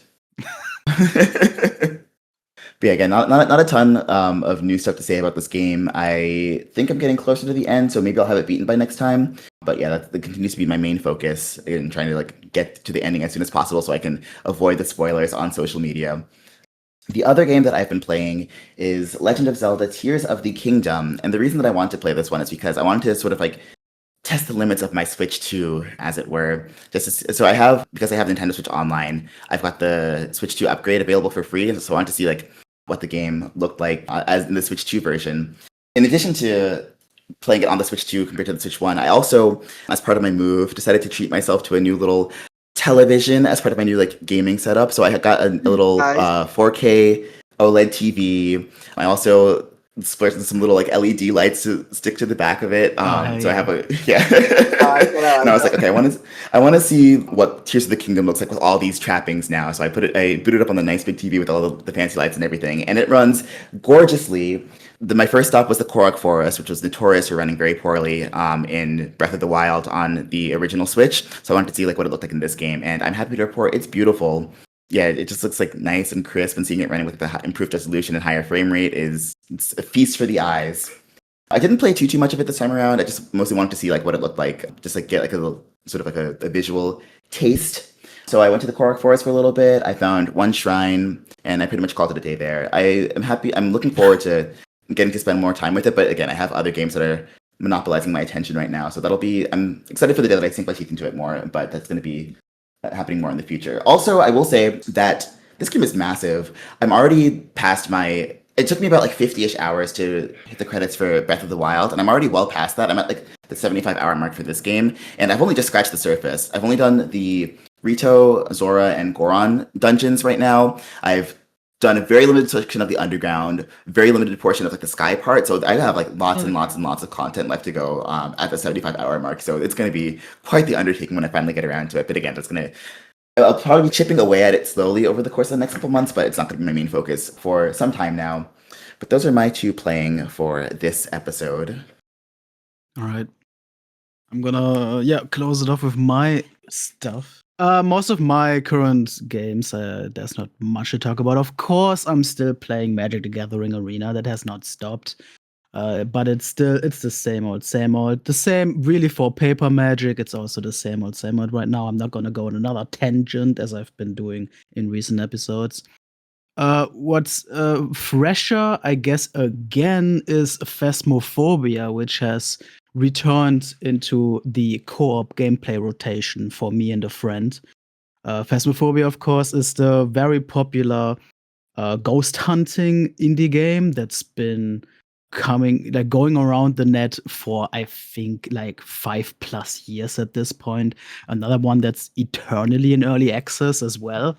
I remember when this came out, this was like another like dream game come true because the concept is just so fun. Like playing these little uh, ghost hunter characters like straight out of a reality TV program, that sort of thing, and just like going with all your nonsense gadgets into like haunted houses and just trying to figure out what kind of demon or ghost or other kind of entity is haunting this place. It's a good loop. It has good atmosphere. It has some nice interaction mechanics where, for example, you actually talk there's microphone used. You actually talk to the ghost to get answers on your little spirit box device and stuff like that.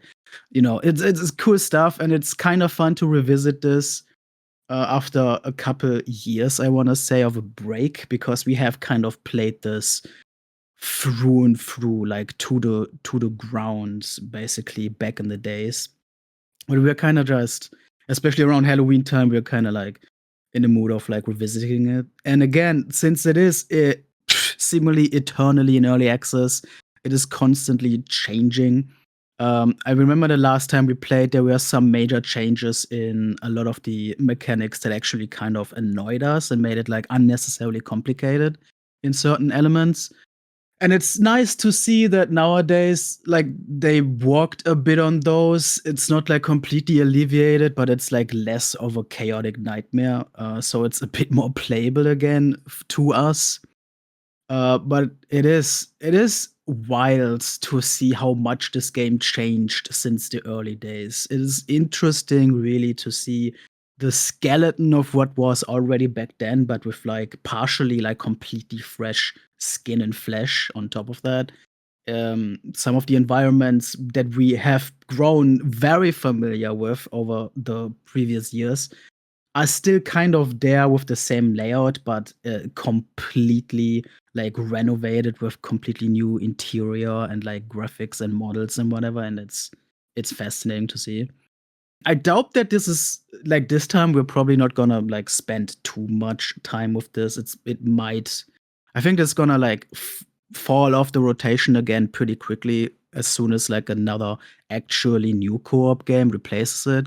But for now, this has been like a pretty neat return to something familiar for the two of us.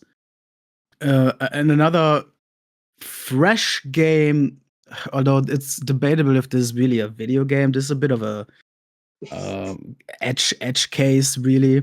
There's this. Okay, so I like my fidget toy of choice, like physical object. My fidget toy of choice is the Rubik's Cube, the classic 80s puzzle cube thing, which I have learned to solve, I think, last year. It's not too long ago. And I'm not fast with it. I'm not doing it in like 2 minutes or whatever, which is an eternity for like the pros. But I like to fiddle around with that. And recently I found out there's a Bluetooth powered Rubik's Cube out there that connects to an official app that tracks all your movement. All right, So that makes sense.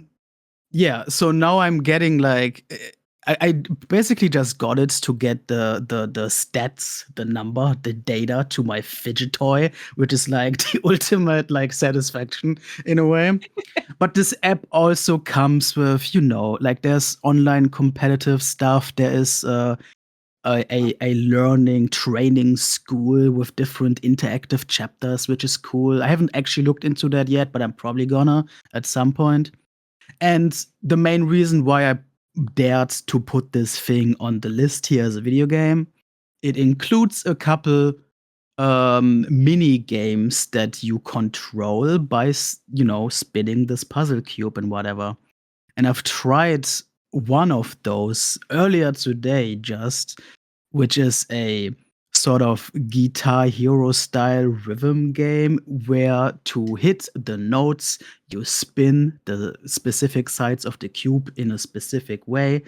A specific rotation translates to a specific note in the game, that sort of thing. And like, it's not a great rhythm game. I think the music is completely arbitrary, just some probably copyright free random generic stuff they found somewhere in a shop. And the notes do not at all fit with the notes of the song. It's again completely, I think they are completely randomized, really. But it works. It's kind of novel. It's kind of neat to have this kind of physical interaction with a basic standard rhythm game. And it has like a 10 level completion line, which I'm curious how difficult that's gonna be, because early on the first couple levels are very, very slow. There's not like much of a challenge other than, remembering what rotation is what note or whatever. I'm aiming to like beat this mini game and then probably also explore some of the other mini games, and that's my excuse why I'm calling this a video game in the context of this podcast that we are doing, even though again it's very much an edge case. I guess you could say this is a mobile game with a novelty controller, I guess, in that sense. I mean, if Mario Kart Live yeah. Circuit is a video game. Yeah, I actually thought about that too. It's kind of in the same realm as that, in a way. Editor. That is. Edit in a picture of the cube here. You don't have MP3. to. You can also not do that. We need the cube. You can also just Google Rubik's Connected, and then you find this as well on your own. And the last game that I'm playing right now, and this is kind of like why I wanted to go last. The last game that I'm playing right now is another like contender for how long to beat after dark, because there's a lewd, not safe for work one. So if you don't care about an old man talking about some shady shit, just skip to the next segment here. I'm already bracing myself for the whiplash from going from the lewd content to wholesome Thanksgiving. Right. True, yeah. Put a timestamp directly here so people can skip straight to it.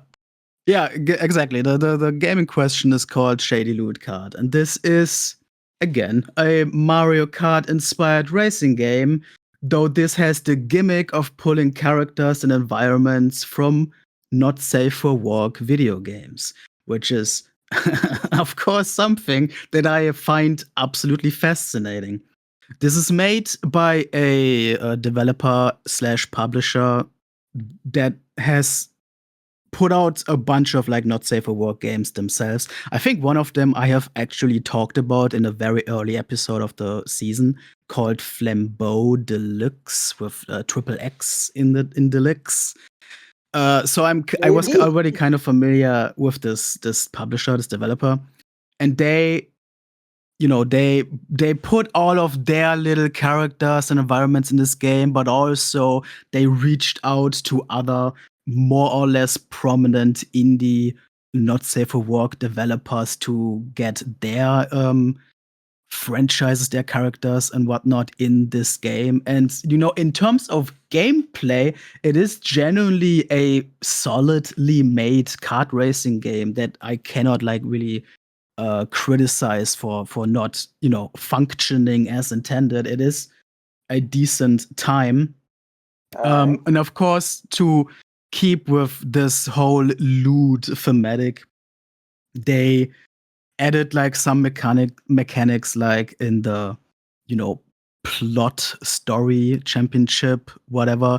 You have little visual novel style dating simulator elements between the races where you can flirt with one of the characters, which actually is relevant gameplay wise, because if you do it right, you start the next race with an item that helps you. If you do a horrible job at flirting with them, you get a bad item that is a negative for you at the start of the next race, which is actually kind of neat. Of course, if you know the answer once. Yeah, although it's always the same dialogue before the race, so if you know the answer once, of course you will always have the good item or whatever. But it is okay. Of course, there's also so many like little tacky mini game stuff or whatever. There's of course this game also has drifting mechanics and all of that sort of stuff. So it also has like a really tacky mini game version where I think it's called the no nut mode or whatever, where you are tasked perfect to for No Nut race. November. Yeah, this is the No Nut November episode, everybody. Welcome. I can't believe I'm on audio. I have a recording myself saying that now. It's like, yeah. Very sorry about that.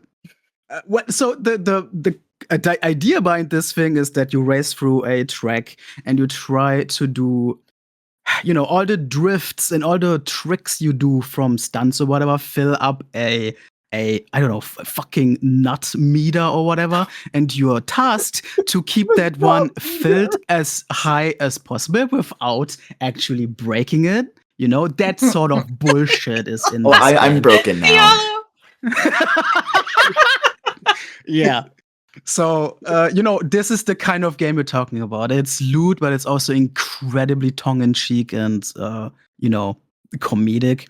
I would want to say, of course, you have the obligatory, like, sexy pictures you can unlock and whatever. But honestly, at least in my eyes, like, a lot of the character designs and whatever, it's more like a cartoony style. It's not, like, actually sexy or, like, whatever. Like, who cares? It's not as graphic, I wanna say, as a lot of the other not safe for work games out there, whatever that says. It's a very light-hearted racing game.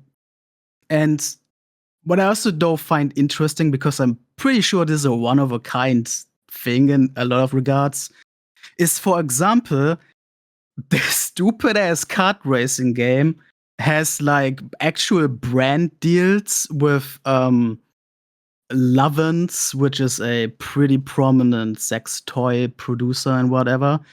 You can integrate certain sex toys to, I don't fucking know, vibrate with you shooting an item in this kart racing game or What? whatever, which is crazy What the to me fuck for is this that? kind of game.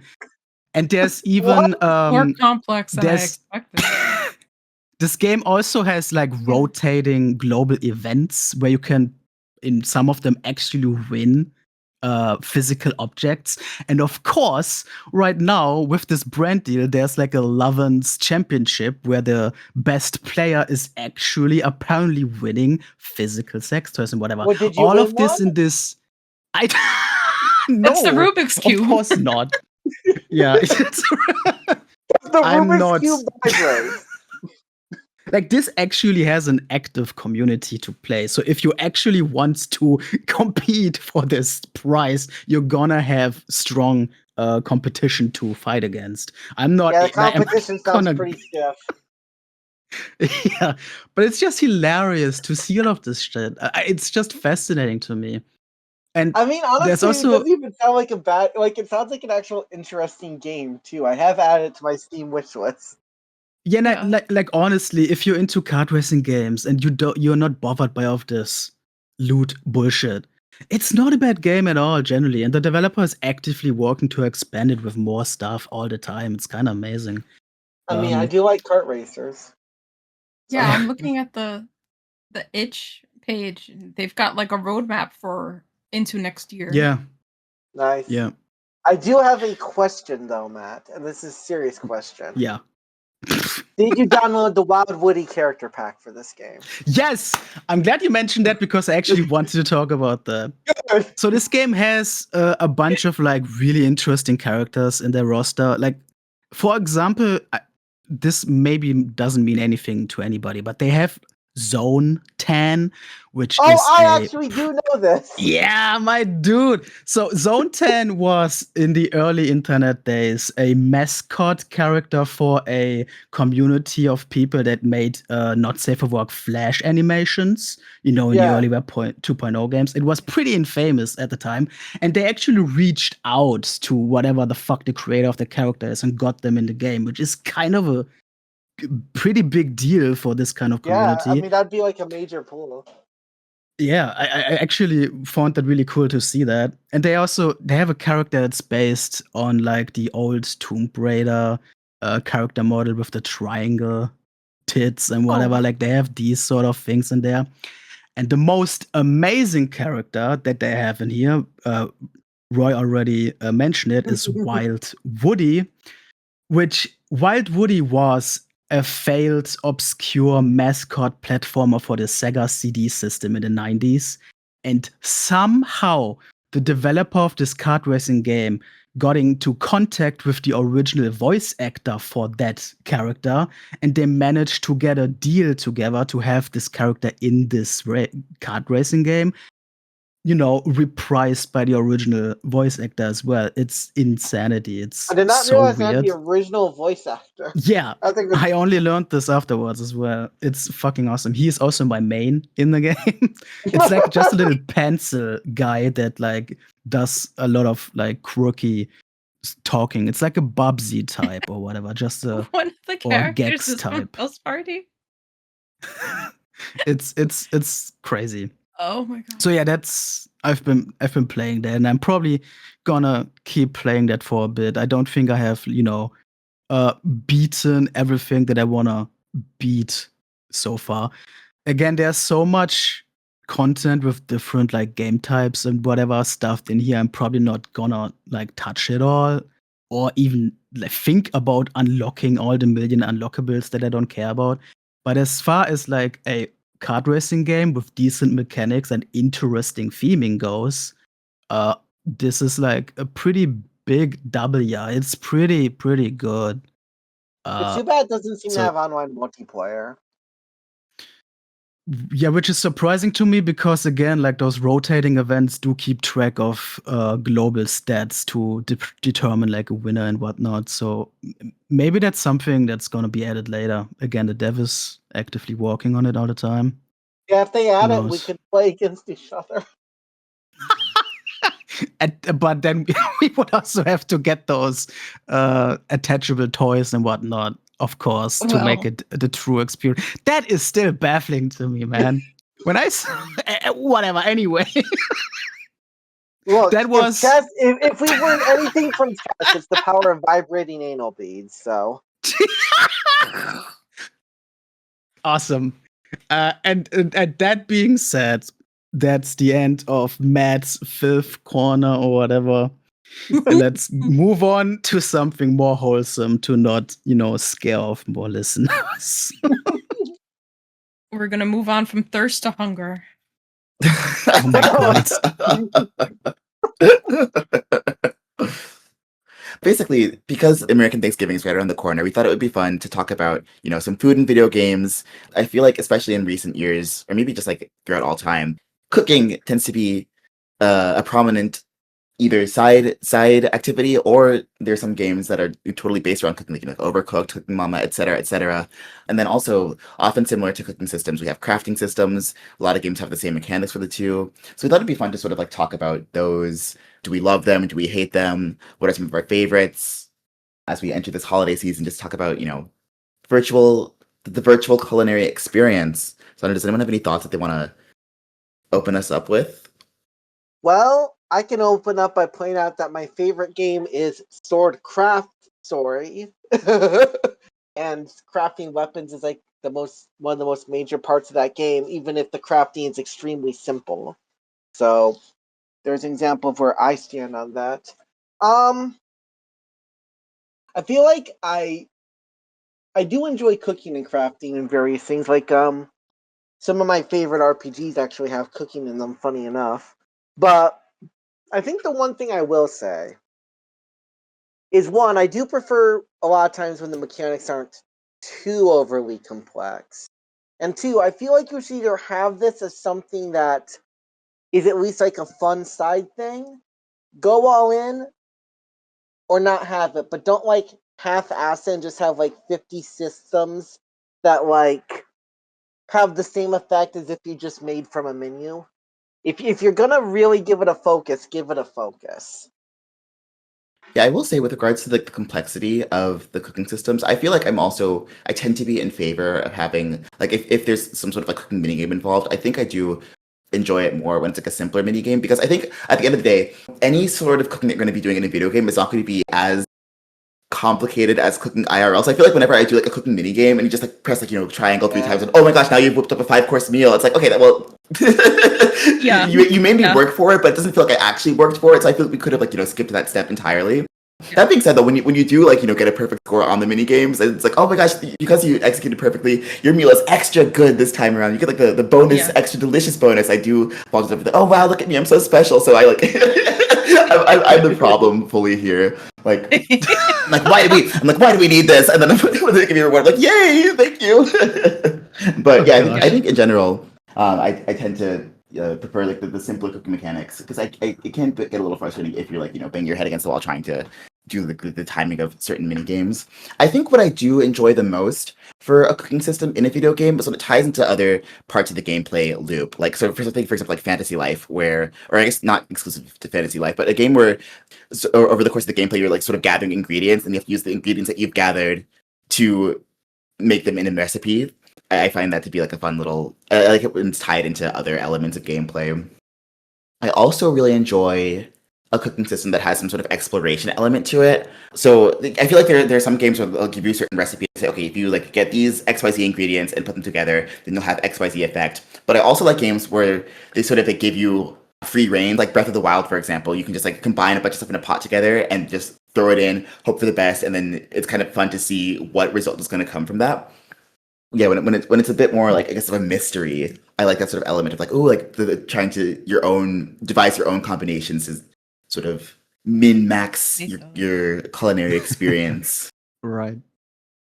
I think I just had the thought. I think my favorite cooking in video games is when you let a sim in Sims 2 or whatever cook a meal and they fuck it up until the house burns down.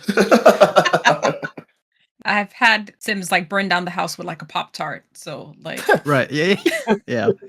That's my Average favorite college gaming experience. cooking. yeah. I hope not.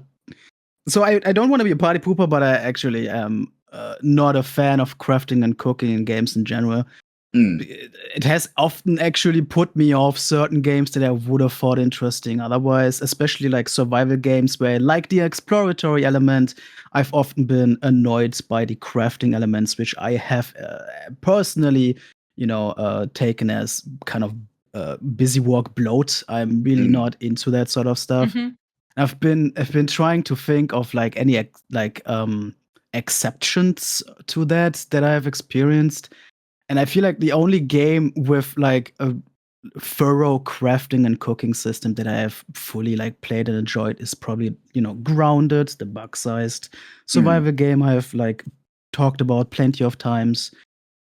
Which I guess in that game, even there I probably could have done without the crafting, but the world was interesting enough that the ingredient gathering was actually kind of exciting or whatever. But it takes a lot for me to make something like that interesting.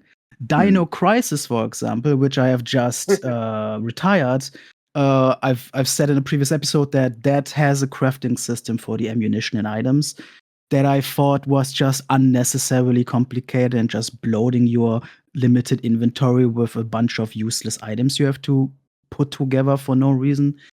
And I'm really, really against that. What I don't know, I'm not sure when it happened, maybe with Minecraft or whatever, that crafting and cooking became one of those staples in popular video games that just had to be there. And it's one of those old man gripes that I have with popular video games where I just wished it wasn't a thing. Not to Honestly, I say that it feel can't like- be cool, but it's I just feel not like my. it's when those survival games became really big. It definitely added. I mean, Minecraft is kind of that, and I'm sure it had a big Yeah. impact on all of that. I that being- almost wonder if yeah. Skyrim had some kind of effect in some way too.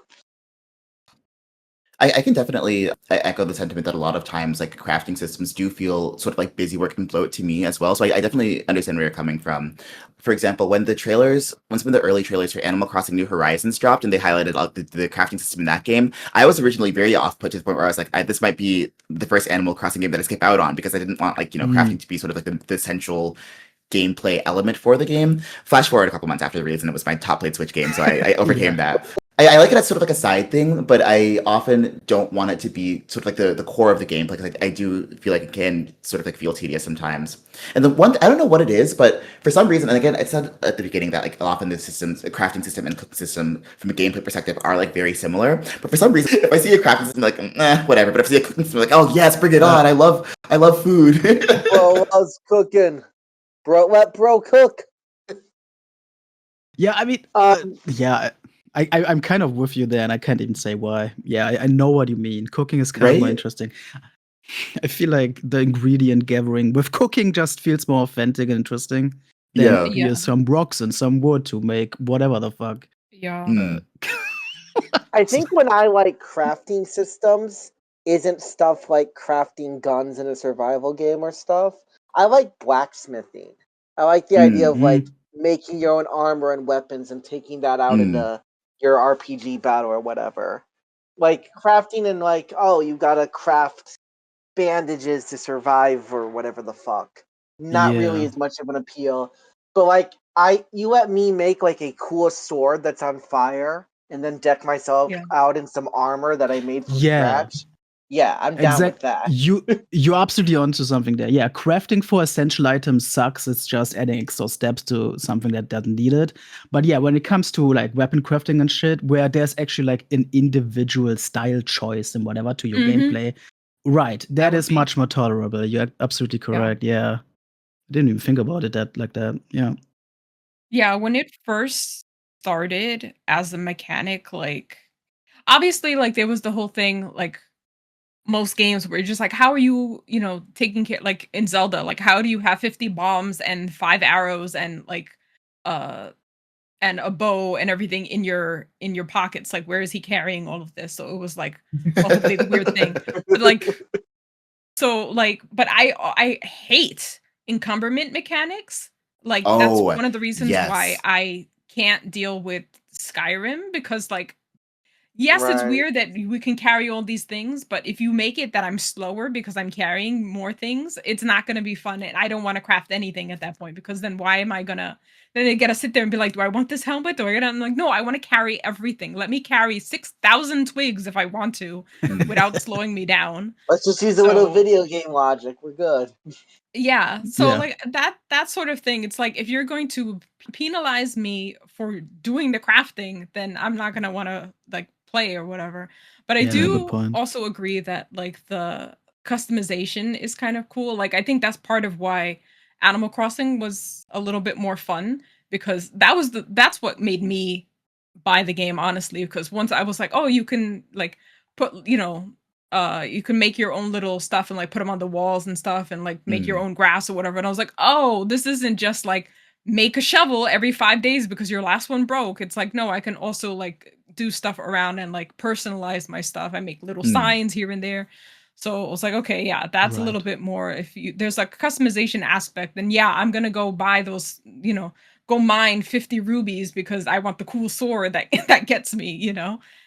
And as long as it's not like Matt said, like as long as it's not bloat where it's like your 12-hour game has now become 50 hours because I'm grinding to Yeah. get this one thing to make the arrow that's only going to be able to, shoot down this guy, then it's like, okay, I don't want to grind for like 20 hours. Like I did it in Breath of the Wild and Tears of the Kingdom with my boyfriend. Like we maxed out all the batteries and all our weapons and everything, and all the armor and everything just because we could and we had like the time.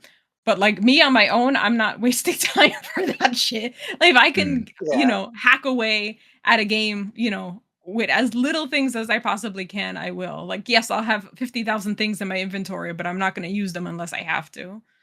So, Like Of using course. the Breath of the Wild comparison there, I think like one thing that kind of helps Breath of the Wild work in that regard is like so much of the gameplay appeal is kind of just exploration and dicking around and yeah. kind of getting lost in the world. And then you end up kind of just doing some of the cooking and crafting and stuff like that while you're doing it. And it doesn't Yeah. feel like you're just doing completionist Yeah. nonsense. It's funny though because there's a lot of times where like I play a lot of RPGs. I play a lot of like the one genre where this exists the most. Right. So it's so funny that like I'll start a game and they're like, "Oh, by the way, you're gonna need to find these gems," and I'm like, "Oh, okay. I wonder how like rare that's gonna be." And it's like, "No, that's gonna be central to this game now. Like you're gonna have to You stop what must you're get doing and this. look for these things." And I'm like, "Oh, this isn't. I didn't expect it to be like that." So and every time I'm like, "Oh, I wonder what this is gonna be." And it's like, "No, it's gonna be all of your gaming is gonna be doing this crafting system." And it's like, "All right, well, I don't know." Yeah. But I also I do mean, like when it's innovative. Like in right. Forspoken, they had like you can like customize her. Her cloak had different spells on it. Her nails had different spells, and it's like, oh yeah, like Link isn't gonna have nails, but Link can have like he had the little earrings that he would wear, and he had like the little headbands or whatever, and it was like, oh yeah, like customized to the character's world. Like Link isn't gonna have a cloak. He should have cloaks, but he doesn't. Well, I guess he does kind of have cloaks, but like they're not essential to his He's inventory, neutral.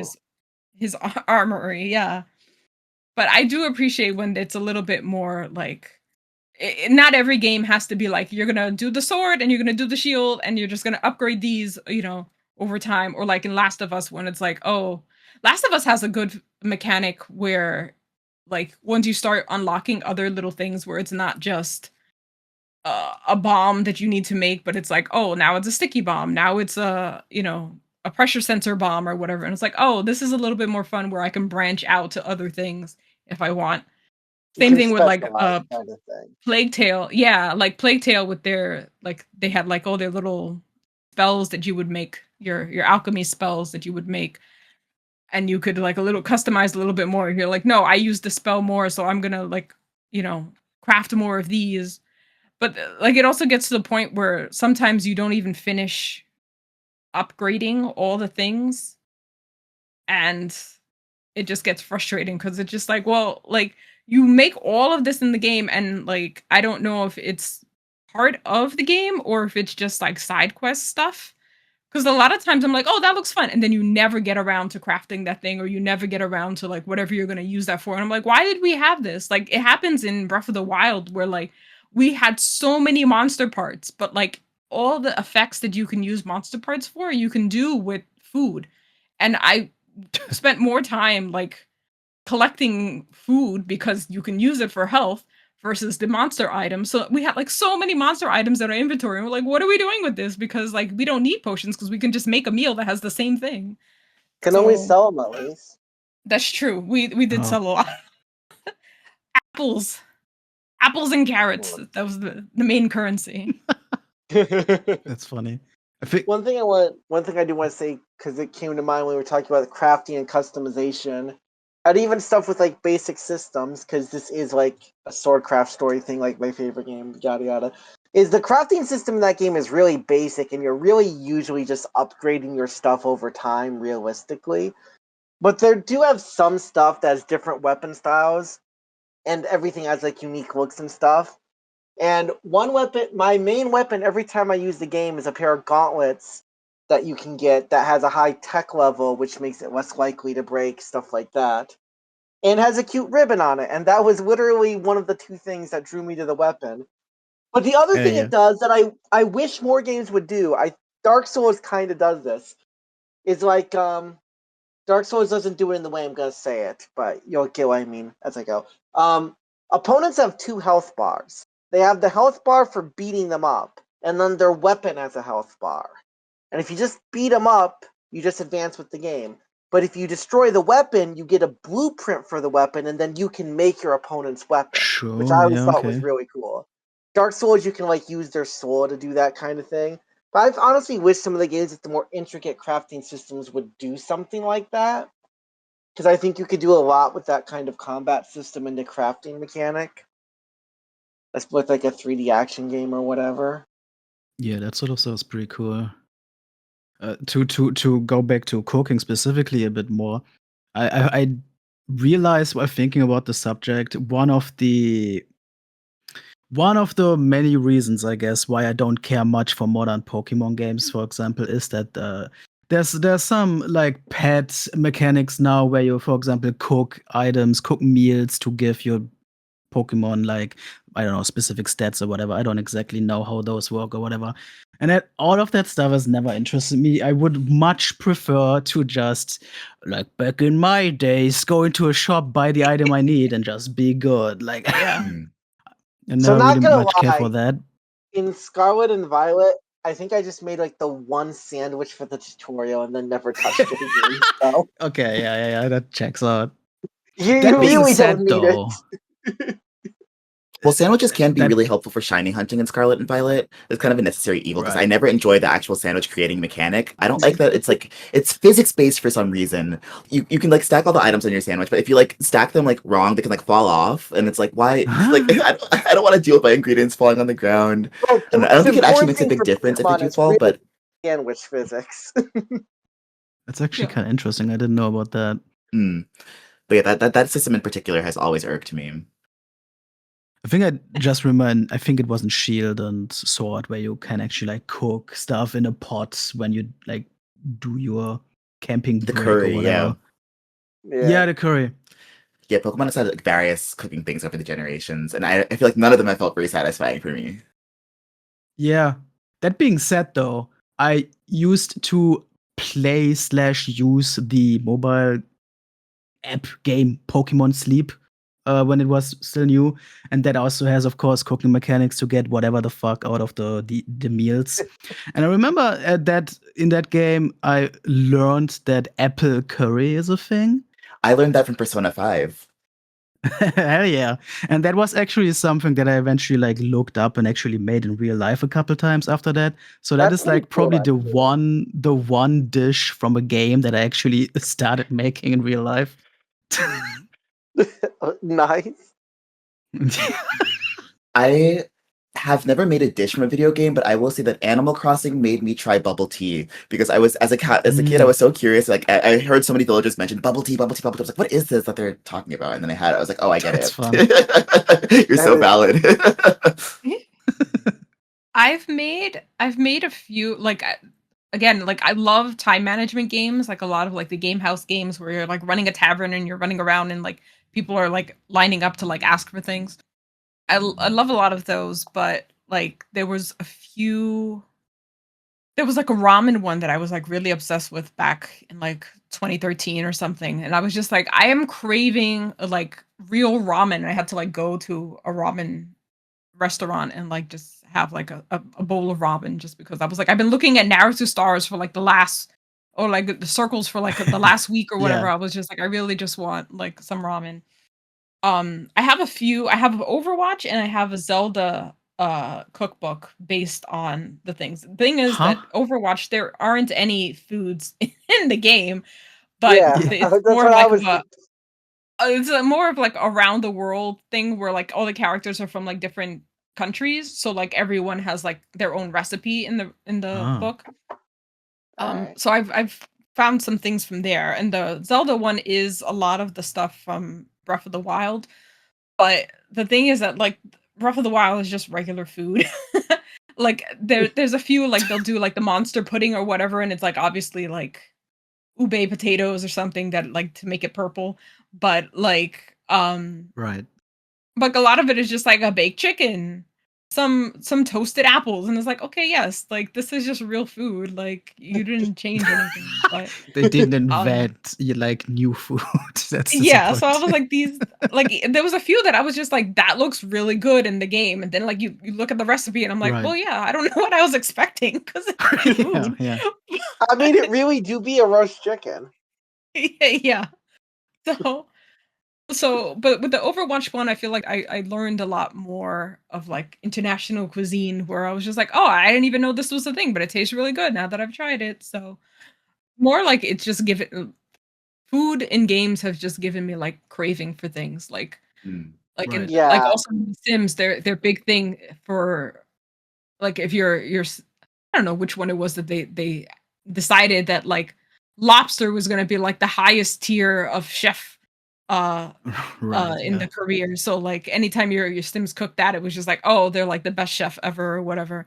And like for a while I was like, now I just want lobster. I keep on making lobster in this game. I want lobster. So Yeah, that, I'm that's one also thing to somebody. do. Yeah. I don't think I've ever made food from a game, but I have seen food that looks delicious in a game, and then been like, man, I should have a really good sandwich, or like this pizza looks delicious, or something. Yeah. I Right. don't think Yeah. I've ever made a I've made food. egg sandwiches just because I was like, you could see like the egg like all over it's very like Studio Ghibli where it's just like, this looks so gorgeous. Okay. I'm hungry right Right? now. Yeah, I've seen that kind of stuff. I want to say also, because we have brought up cookbooks, one thing I do enjoy in a game with cooking, also crafting to an extent, but more cooking, recipe cookbook that you can fill out, and you got to kind of figure out what all the recipes are. Oh I my do god. enjoy that. That was so annoying in Harvest Moon. With Breath of the Wild, there was like so many things where it was like you can things can kind of go wrong if you put like the wrong things in. And I was like, I am not wasting my resources for this. And like immediately looked online, like what gives me this effect? What gives me that effect? And I had like 6 recipes that I did, and that was it. I didn't want to touch anything else. But like Harvest Moon, I remember that was a lot of things where it was just like, you have to make a cake. And I was like, eggs and what else? I don't know what I'm doing here. So like, and that was stressful because it was like your own farm stuff. So like you're like, if I'm not using it in a recipe, I would be selling it. So I was like, if I waste stuff, then I'm losing money. So it was like so stressful. And Just like real life. yeah, in Harvest Moon, I Yeah. was like, I don't like this. I was like, this is money I'm wasting right here. Yeah, Harvest Moon made me think of Stardew Valley, which has a cooking system that I very much enjoy. 2 things that I like about it in particular are that you have to sort of the way that you acquire recipes, either by word of mouth from like other, or not word of mouth, but if other townsfolk send you letters with recipes, then you can like unlock them, or you could like check the television every day to look for the I think it's Queen of Spice show and see if she has like a new recipe to teach. I love just sort of having to like keep an antenna up for new recipes all the time. And then another thing That that I really does like, sound pretty cool. which I like in cooking systems in general, is when different characters have different like likes and dislikes for the foods that you can create for them. So like all Oh, yeah. the bachelors and bachelorettes Yeah. in Stardew Valley have their preferences for like not only like foods but other items and stuff, and like learning the foods that a character likes, and then like cooking up a meal for them as you're courting them and giving them to them. I just something about that gives you the warm fuzzies. You know, related to that, something I like that the Tales RPG games do, and I think the Trails in the Sky trilogy does too, is where you have different party members, and they don't just have different taste. They're good and bad at cooking different types of food. I'd like that just from a Yes. character Oh, perspective. that's cool. Just Mm.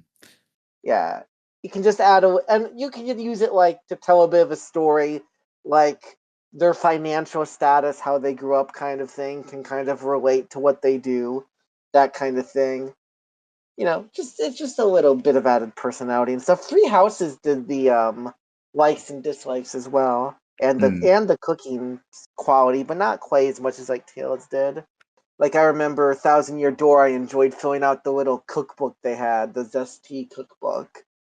Especially because Mario has kind of zany items, so it's not necessarily like just trying to make the normal stuff to an extent. But I remember like going through that, trying to make a bunch of the items there. Trails in the Sky has like a little cookbook you fill out. I would expect Mario's recipes to all just be mushroom. There are a lot of mushrooms, Mushroom risotto. Yeah. but there's also like cake. There's like Mushroom you cake.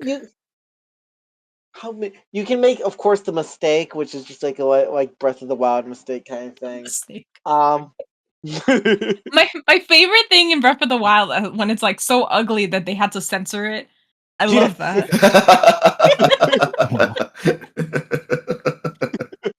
It's like you can't look at this. It's just a mess. Okay. Just put it to the side. Yeah.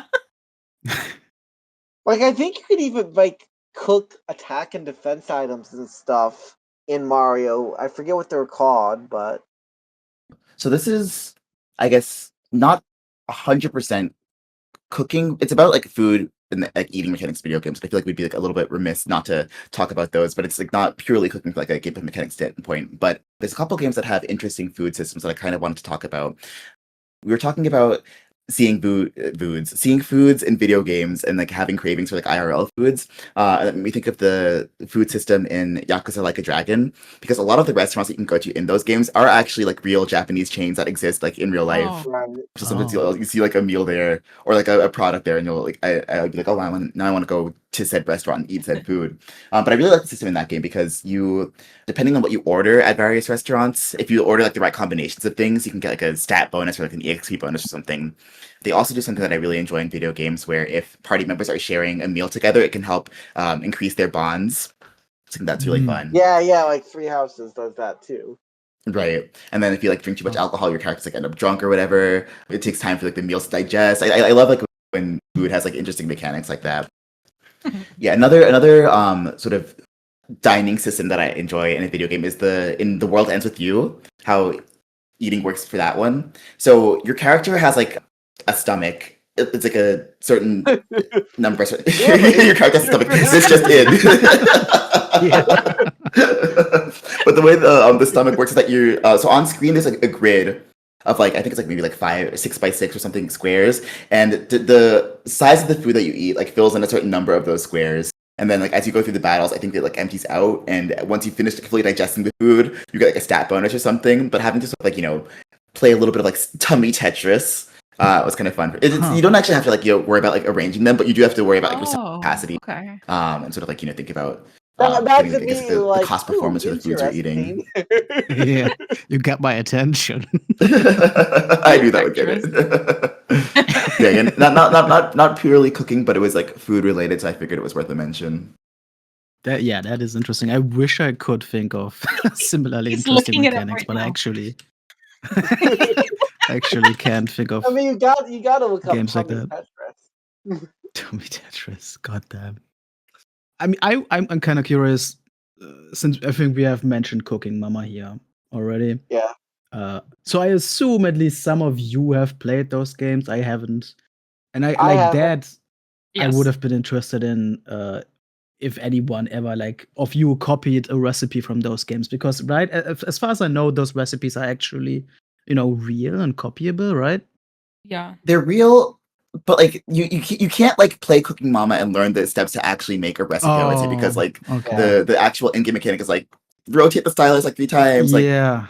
slice. It doesn't translate to like actual cooking steps. I feel like Cooking Mama is a little bit more. It's closer to the actual cooking. Like at least you're stirring and chopping and stuff like that, versus like like you were saying before, like rhythm games, which is like press triangle. I'm like, what did triangle do? I have no idea. But like now there's a cake there, I guess. But like at least Cooking Mama was like, no, now you got to fold it in. Now you have to like beat the dough. You have to do, and it's like, Right, oh, there's I'd so many agree. steps here. Like, but yeah. I think the biggest difficulty is Cooking Mama. I think doesn't like show you the amount of each ingredient, does it? Mm-hmm. See, I was genuinely under the impression that Cooking Mama does that. Like genuine recipes, of course, simplified through gaming elements, but it does give you the ingredients or whatever to make it in real life. I thought that was, the selling point. Well, it would tell you like eggs, flour, whatever, but it won't say like 3 eggs or whatever is what I mean. That Yeah. kind of sucks. It does do like the whole like mise en place thing where like all your ingredients are out in front of you, and then it's like, okay, put these in or whatever. Yeah. Like sometimes you do have to chop them up beforehand, and then like they'll take you to the scene and be like, okay, now everything's chopped up. Now you have to put it together. But like it won't be like take 5 of these, take 3 of these or whatever. That would be like probably an interesting game, but I feel like it would just fall into that whole crafting thing where it's just like now you have to make sure you have 5 eggs before you make this recipe. And I mean, so for I what mean, we it's can worth, cut I out think- the ingredient gathering. We can just have I them mean- there. I also think it would make more sense in a game that was literally focused all around it, if that makes sense. yeah. Yeah, that again, I thought that was what Cooking Mama is. I guess not. Now I want like advanced Cookie Mama, where you do have to Yeah. get like exact amounts of stuff. I would actually Cooking Mama be is interested more in about that. getting positive reinforcement from your Japanese. It's kind of, you can Oh, think of who Cooking Mama needs as like a that? WarioWare game, but all the mini games are about food. Right, okay, I see. See, Cookie Mama's a minigame collection all about cooking, and Wario is a minigame collection all about eating. And garlic. Oh, yeah. Garlic. Oh, yeah. Damn. Well, that was my interest in that series. I think that's part of the reason I didn't stick with it. I played the first game when it first came out on DS because like when they were talking about it like before launch, I was like, oh, that sounds like really cool, but then it just felt a bit too oversimplified. Did the for me Switch at one the ever end. come out? Because I was hounding on that game coming out, and like they kept on being like, got pushed back, and then it wasn't on the store, and like I don't know if it ever actually freaking came Well, out. now I gotta look that up. Cookie Mama Nintendo Switch. Wasn't there wait, one are with you like a talking about huge Cookie controversy? Yeah, around, that like, was a the last one I knew virus? about. It came out, got unreleased. I think it then came back out. I You can think buy it in so. Walmart. The controversial one, I think, got like fixed and just regular released at some point. North American released in 2021 on Switch and PS4.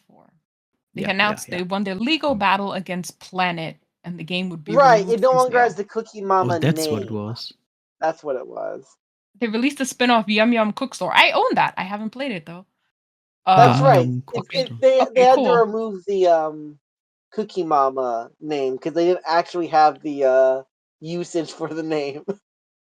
Okay, odd. All right, I guess I will play Yum Yum Cookstar and let you guys know if there's All right. ingredients. That's so And fun then Yeah. to Matt's say. probably gonna find some game called Yum Yum Cockstar or some shit. Oh gosh. Oh my god! Here we go again. This time it's not my fault. I do have another question for you all.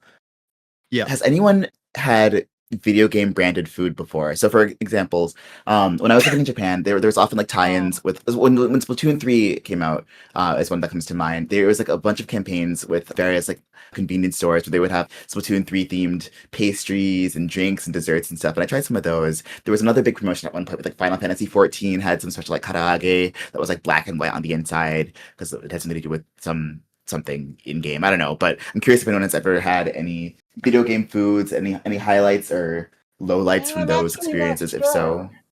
Because I know I've had some branded food, like I've had Scooby Doo gummies. I've had Yeah, like some that's cereal that's like the extent. animated series or whatever. But I don't know if I've had video games specifically off the top of my head. I remember this is something I'm very nostalgic for. There used to be with when Pokemon Gen 1 was still around, there used to be lollipops with like little Pokemon designs in the Mm. lollipop That's thing. nice. That's something I'm hugely nostalgic for. I've We had should- I've had the Kirby ice creams or whatever with the like bubblegum Ooh, eyes. hell yeah. They should Good. bring back the Pokemon lollipops if they didn't. Dude, That just yeah, seems they like- didn't. that I seems looked like that an- up before. I mean, that just seems like a free moneymaker, honestly. Yeah, honestly.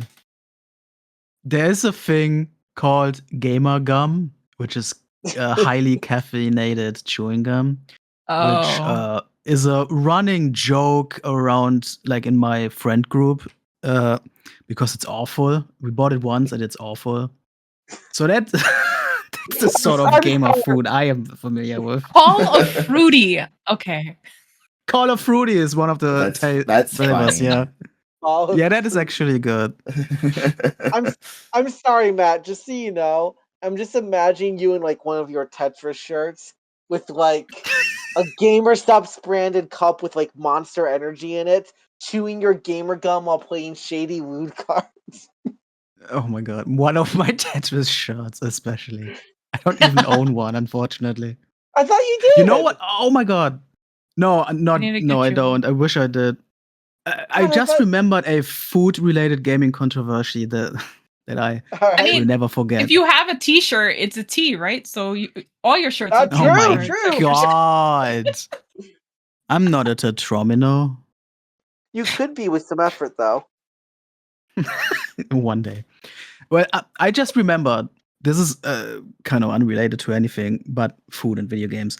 When Spore was still a thing, that video game, there was a US exclusive event where you could buy Dr. Pepper and had codes on it to get new body parts for your Spore characters, and it never, reached the rest of the world. I remember being so pissed at the time as a European. I will never forget that ever, and it has never actually made its way into, Spore in any other ways. Those were highly, highly exclusive. I mean, how could they keep the Spore branded Dr. Pepper from the world? Yeah, for real, man. I would have loved that. Really, it generally is like the most game branded food I have experienced in my life is Pokemon stuff for some reason. I remember there was like, do you guys know these Baby Bell little cheese snacks? Yes. Yeah. Food of the gods. They had a whole bunch of like Pokemon branded ones a year or two ago.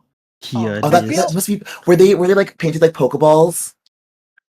I don't know. I think they just had a picture of some random Missed Pokemon in them. opportunity. True, actually, yeah. It would have been good. I feel like I probably had some kind of Pokemon branded snack when I was a kid, but like in the hazy sense where I can't remember anything specific. You know what I mean? Can't be that good then.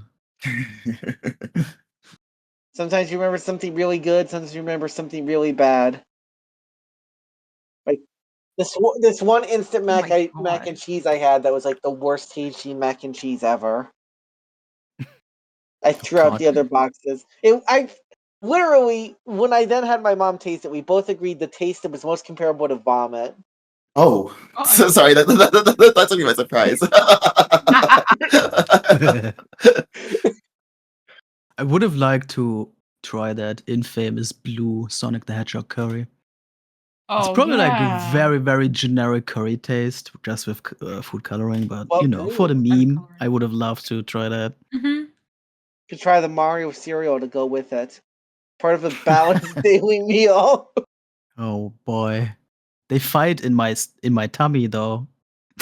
Have they never done Sonic chili dogs? They must have. There's no way that has never been a thing.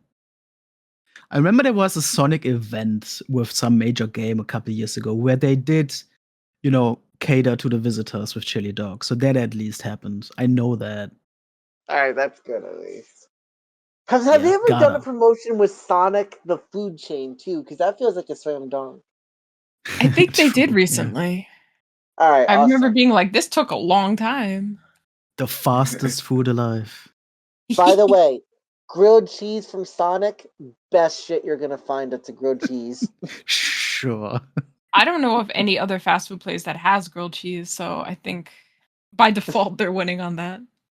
I've never Surely been like to a Sonic. Applebee's or something has it, right? Probably, but probably not like just basic toast. It's probably like those Texas real thick slices where it's like Okay, this to is be fair, the that's whole also meal what the is just Sonic bread. ones are, though. Oh, okay. So They also have like amazing cherry limeade. What a tangent over here. But do they have a video game? I think not.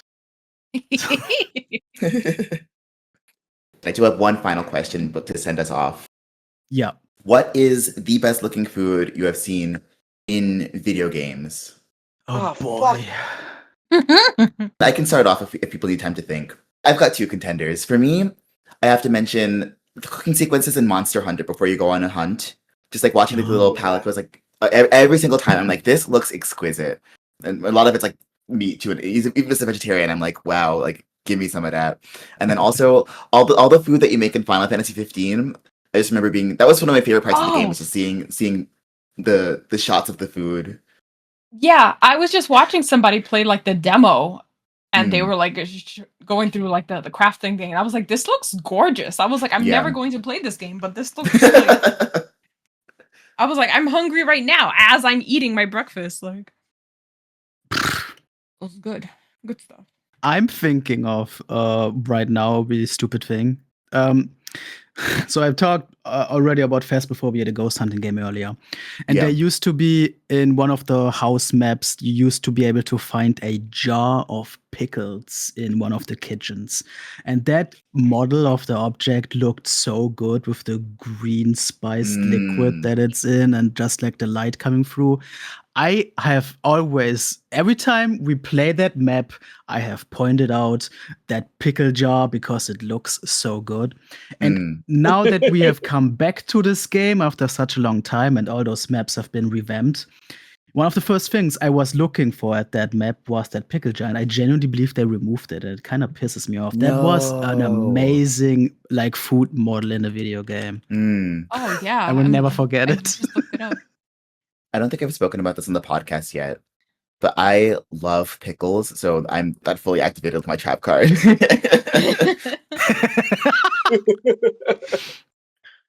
Yeah, I think the best ones I mean, most of the time any hot plate in games, it's always like some soup or like risotto, curry or whatever, and it's like it has like the steam and everything's glistening on the plate. Like that always looks really good. Like also like sauteed stuff, like in Zelda, a lot of times like anything that's like roasted and glistening and steaming is just like that Mm. looks so good. Like I don't have the patience to wait for things to like cool off when I eat hot stuff. So I'm always like burning my mouth on stuff just because I'm just like I don't have the patience to wait for it to cool down. But like everything always looks like so delicious. Where I'm like I would just like inhale this entire recipe, this meal. Oh, that is gorgeous. It look yeah. I sent a screenshot of the Phasmophobia pickle jar. It does look better in motion when you actually see the depth of things, but yeah, Just it's great. stuffed in And there. those are fairly solid looking pickles. Tetris Yeah. packed. True, it is kind of Tetris like. We know why Matt likes them. Right? Scrumptious green pickles. Oh man, God, I can't remember. I want I those. can't even remember. Part of the problem is I can't even remember if what I'm thinking of is a game or an anime, for that matter. I just remember a sandwich that looked really, really delicious. Did not have a lot of stuff on it, but I don't like it that way. Just like a little bit of Nothing mayo. has ever kind of topped quickly. the sandwich from Spanglish, the movie, in terms of being like really delicious. Oh my looking. gosh. I mean, them big Scooby Doo sandwiches. And those might actually be in a video game. Yeah. True. Well, I would agree with Diallo that Monster Hunter food, especially from what's the game that has like the two twins?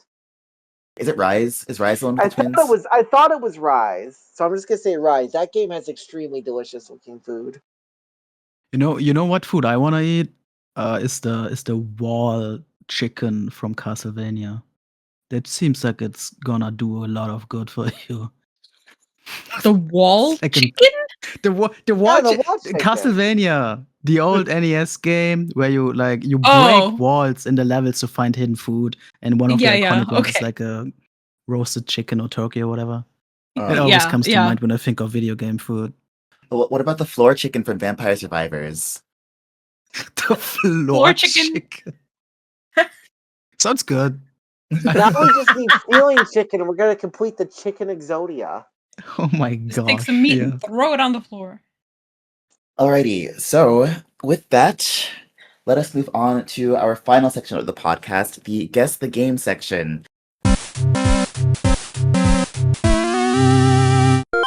I prepared a game. Yeah. I'm going to be reading some hints, and my co-host guess what game I am talking about. The quicker they guess the game, the more points they earn. Okay, so currently, after my several episode hiatus, I am in last with 6 points. Next up is Leah with 7 points. And we have Matt with 8 points and Roy with 9 points. Really, it could be anyone's game this Pretty season still. All right, are y'all ready? Do you have your guessing hats on? Can you think of this game that I Pretty have much. prepared? I'm putting them on my cute little ribbon right now. All right. So this game has been completed by Leah and Matt. All right, so that means I get the +1 point if I get it. Good to True. know. Yes.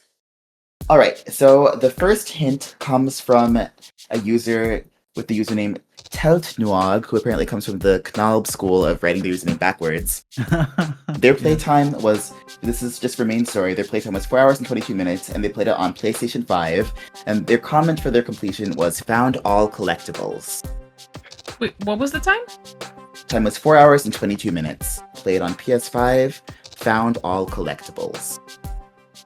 Oh boy, it's gonna be one of those weird indie games again, isn't it? But what has been released on PS5 that I have played? That is my question. I don't know if they be in it, but I'm gonna say Astro's Playroom. I don't think Matt's played. Sure. Yeah. I don't think I I have a don't way know. to play that if I wanted to. It was on PS5, so I picked the game that's on every PS5. Right. I'm gonna say, and I actually have kind of a bad feeling about this, even being a thing Leah is interested in playing. But I'm gonna go out on a limb and say Scorn, the horror game, the horror puzzle game.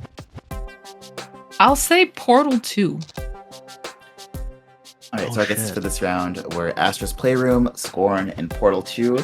No one has gotten it so far, so we're going to move on to the next clue. Mm-hmm. This clue is by an anonymous user, but their playtime was 4 hours. They played it on PC, and their comment was, game says 4 hours, main campaign, half the memories, no cutscene skipping, 2 to 3 deaths. Oh, definitely not what I Memories thought and then. deaths and cutscenes. memories. Can't be Breath of the Wild in 4 hours 22 minutes. Yeah, so the first one for main story was 4 hours 22 minutes. The second one with main plus sides is 4 hours. Memories. I'm trying to remember these memories. Yeah, what? I don't. I originally was gonna say Tony Hawk's Pro Skater, but I don't think that's the case anymore. There's no memory mechanic. I played. I don't know what I've played. That is a crucial goddamn thing. Firewatch? Can you die in Firewatch? Yeah, I don't know. I don't think so. I'm gonna say something else, and that is going to be. I'm gonna say. I think I've said this the last time, and I don't remember if this even was applicable in terms of other people having played this. But I'm gonna try it again. The game 12 minutes. Dude, does that game take like 2 hours to beat though? But main plus There's is different very endings, though. Yeah. Well, the dynamic, main, and the yeah, main there's was different also like endings. 4 hours though, but that's weird. Although they said collectibles, and I guess that actually doesn't does fit. you mean Anyway, half I'm gonna collectibles? stick to it. I've said it. Just give me another moment. Guys, it's gotta be something you've both actually been is the other thing. Like, that's also Yeah. part of what's getting me here. I'm just thinking a moment. It won't take too long, but Yeah, when I think of games that both Leah and I have beaten, it's usually either Nintendo or some indie stuff. Indie stuff, But yeah. 4 or 5 hour stuff, or like kind of already like falls out of that window for me. Because most games we both played is itch.io shit. Yeah. And so yeah, I don't know. It's tricky.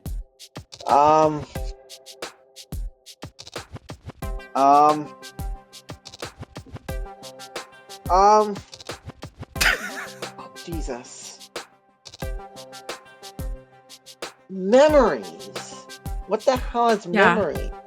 Collectibles and memories. Shit. I'm just gonna say Tony Hawk's Pro Skater. When in doubt, Tony Hawk. Alrighty, still no correct answers, so we're gonna move on to the final clue, which I think should shake things up in a pretty Yeah. big way. Alright, so this completion note is from user Ari Bukhari. They played on PS5, and their playtime was 10 hours and 26 minutes. Their comment for this playthrough was, all trophies except the I Am Speed trophy. Chapter replays to get Can't Catch Me and Sneak Kitty. Oh, What? what the fucking what the fuck is that goddamn Hard? game called? Stray? I'm gonna say Oh god, Stray. good piece That's Stray. gonna be my guess. That would make sense. But I'm not entirely sure what the memories are actually. I don't remember. That would make sense. Ironically, but I'm That sticking would make a to lot of it. sense. Well, in that case, I'm gonna go Little Kitty, Big City. I'll just go with the other cat game. But I might actually Great change Stray. that when I think about it. But I think Matt's gonna get it. I think that's what it is, honestly. Probably. I hope. I have played Stray. I'm gonna guess Cars because I think he's got it. Fuck. Alright, well, Leah was right. It's Cars. No, I'm kidding. It's Stray. I Alright. there's well-known memory mechanic myself. Yeah. Why do I not remember that? Well, you gotta collect your memories. Yeah, both Roy and I am number 1 with 9 points. No. Dope. But next time I'll be back in the guessing seat, so watch out. Coming for your games. Yeah, I mean, Yeah. just, the fact you're so close when you miss like half the episode says a lot about your listening skills. Yeah. I know, we doubled up on episodes since you left, too. Yeah, true. Goddamn. Yeah, nice work. Well, Congrats. I guess that is it. So, the audience, let us know about your favorite food in video games, or if you have ever copied a food recipe from a video game. I would actually be interested in hearing that. Also, personal interest in any recommendations for cooking mama type games with actual recipes. I would like to hear those if anybody knows anything about that. But for now, we're gonna all say goodbye, like nice little hosts, and let the listener rest.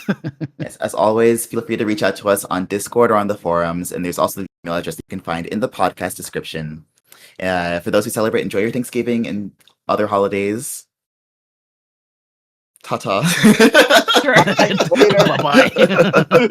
Bye. Get the fuck out of here already. Go enjoy your life.